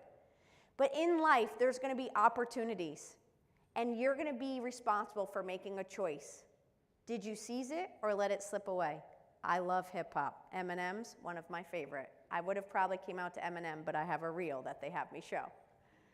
But it's like, literally, are you going to, I did. I came out to Chicago for Convention Center, which literally, I was the only one my mom saw. Chicago Convention Center, I don't know, maybe that was like 5 years ago. And it was like 4 Jumbotrons, and it was Eminem playing, and it was like, are you going to seize it and let it slip away? And then all the screens looked like they crashed and went down, and then I came out, and everyone was on their feet. I was like, this was seizing a moment. It was so good. My mom, who never listens to hip-hop, is like, what in the hell is my daughter doing? And it was like literally 10,000 people there, but it was epic. My point was seize the moment. Seize the moment. We worry about what other people think. Seize it, because the only way to start growing and getting ahead is to say yes to the things that you want to, and guess what? No to the things you don't want to. As you get older, young ones here, you will see a lot of people are going to ask you for a lot of things. You don't have to say yes to all things. You say yes to the things that align with what you're called to, what you're passionate about. Because when you start saying yes to everything, things that you don't even feel like you can do or show up to, you're going to start feeling like you're not good at any of them because you're overcommitted. You're saying yes to things that maybe you're not gifted in.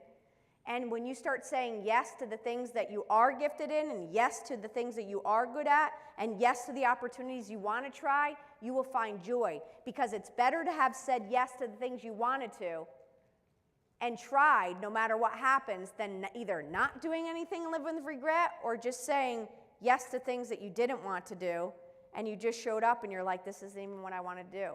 Like going to a school just because you think you should go there, or taking a job just because you think you should take it. No, you make sure it aligns with your gifts and your talents. Listen, I could say I want to be a WNBA player all day. I'm not seizing that opportunity. I work with them. I work in the NBA. I'm 5'2". It's never happening. Why would I waste my time? I'm not saying yes to anything in that. I'm saying yes to the things of, oh, you want me to help in mental conditioning? Yes, I could say yes to that. Me trying to make a career playing in basketball? Never happened. Nope, not happening. I worked in the record label, a record label. I'm tone deaf, literally. I love singing. I'm never getting a record label. I'm never getting a contract. It's not happening. So say yes to the things, too, that you're aligned and gifted in. It'll make it a lot better, and you'll actually gain more confidence because, it's going to work in your favor. But I want you to start seizing the moment. What happens is things come along, and we have an opportunity to take a chance that's literally going to change our life. But we get scared, and we start pulling back, and then we miss out on it. So when I got asked to coach the Phoenix Suns, the owner of the Phoenix Suns called me, and he said, hey, I got this player that we want to work on leadership on. He's like, I need you to give me a 6-point plan on this player. I said, first of all, I've never met the player. How am I going to give you a 6-point plan? If someone comes to you with a plan on a player they never met, you should probably fire them or not hire them. And he's like, well, how do I know you could do what you say you could do? I go, well, you called me. I didn't call you, number one. And so he's like, all right, well, I want you to think about, there's this player, and I want you to think about it and start thinking about a plan. I was like, well, let me meet the player. Hang up the phone. I don't think anything of it because I need to meet the player anyways. Literally not even a week later, I get a phone call, and the owner, this is the owner of a professional basketball team. He's like, hey, are you coming to the game tonight? Now, meanwhile, my hair was on top of my head. I was in sweatpants and a T-shirt. I was like, no. He's like, well, you are now. Get down here in an hour. I was like, first of all, it takes me an hour to get ready and to get downtown Phoenix. I was like, he goes, and by the way, bring your proposal for the player. I don't have a proposal for the player. I didn't meet him yet. So I quickly went to my computer, and I'm like, okay, I'll put general points down here, but I'll talk it through. I get down there. He's pacing.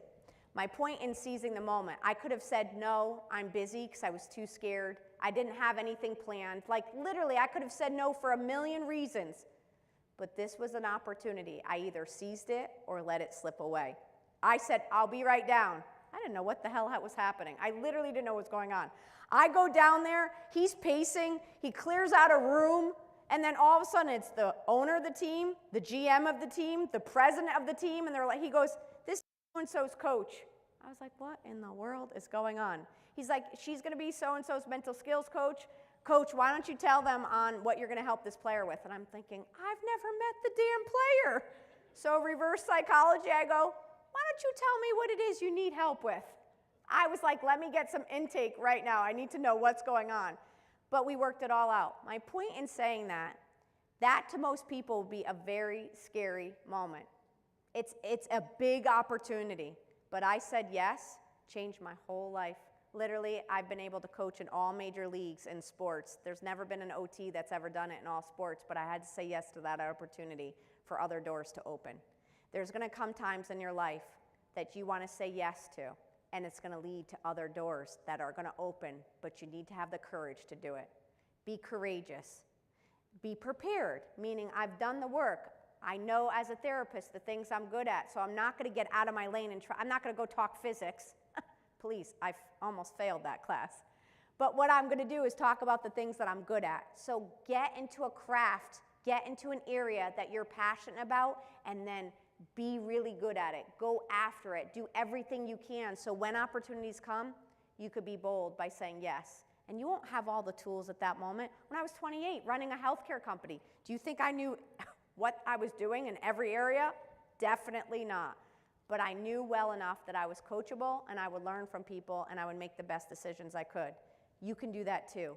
I'm not different than anyone else. I just seized moments and said yes and was courageous, even if inside my stomach was like, what are we doing? It was like, let's go. I want you to have that in you. That's how you're gonna rise. I'm teaching you to rise to your highest level. I don't coach in the pros by accident. We have to take big chances. You have to be bold. And then the last part of this is elevate your mindset.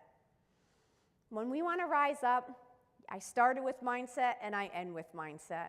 You wanna rise up by elevating your mindset, how you think about yourself, how you think about the world, how you think about work ethic, excellence, everything. So people have known me for years, RTB, raise the bar. I want people to start raising the bar in this world. That doesn't mean you have to do more. It just means whatever you say yes to, you do it really well. You want to beat out the competition and rise up? Have more work ethic than most. Raise the bar. Level up the level of excellence, because what's happened is people are coming in and they're giving 50% effort when they walk in someplace. Don't be that person. If someone asks you to do something, you give 100%. You know, the players, people yell at TV all the time. They're like, that player better get up. I don't care if he's hurt, injured. I don't care what's going on. And they're screaming at him, and I go, hold up. When you go into work, did you give 100% today? Or did you give 50%? Because if you gave 50%, then we could be saying the same thing about you. And most times people are showing up just giving 50% and expecting 100% back from other people. You go to a restaurant, you want them to give you good service. You go to the movies, it better be a good movie. You go to play somewhere, you want it to be the best, but you're not giving the best. That's not how we're working here if I'm coaching you. If you want the best, you give the best. That's how this works. Raise the bar. Because when you do this, you will outbeat the competition, because most are not willing to raise the bar. Most are not willing to go the extra mile. Sugar, go the extra mile. How about just go the mile?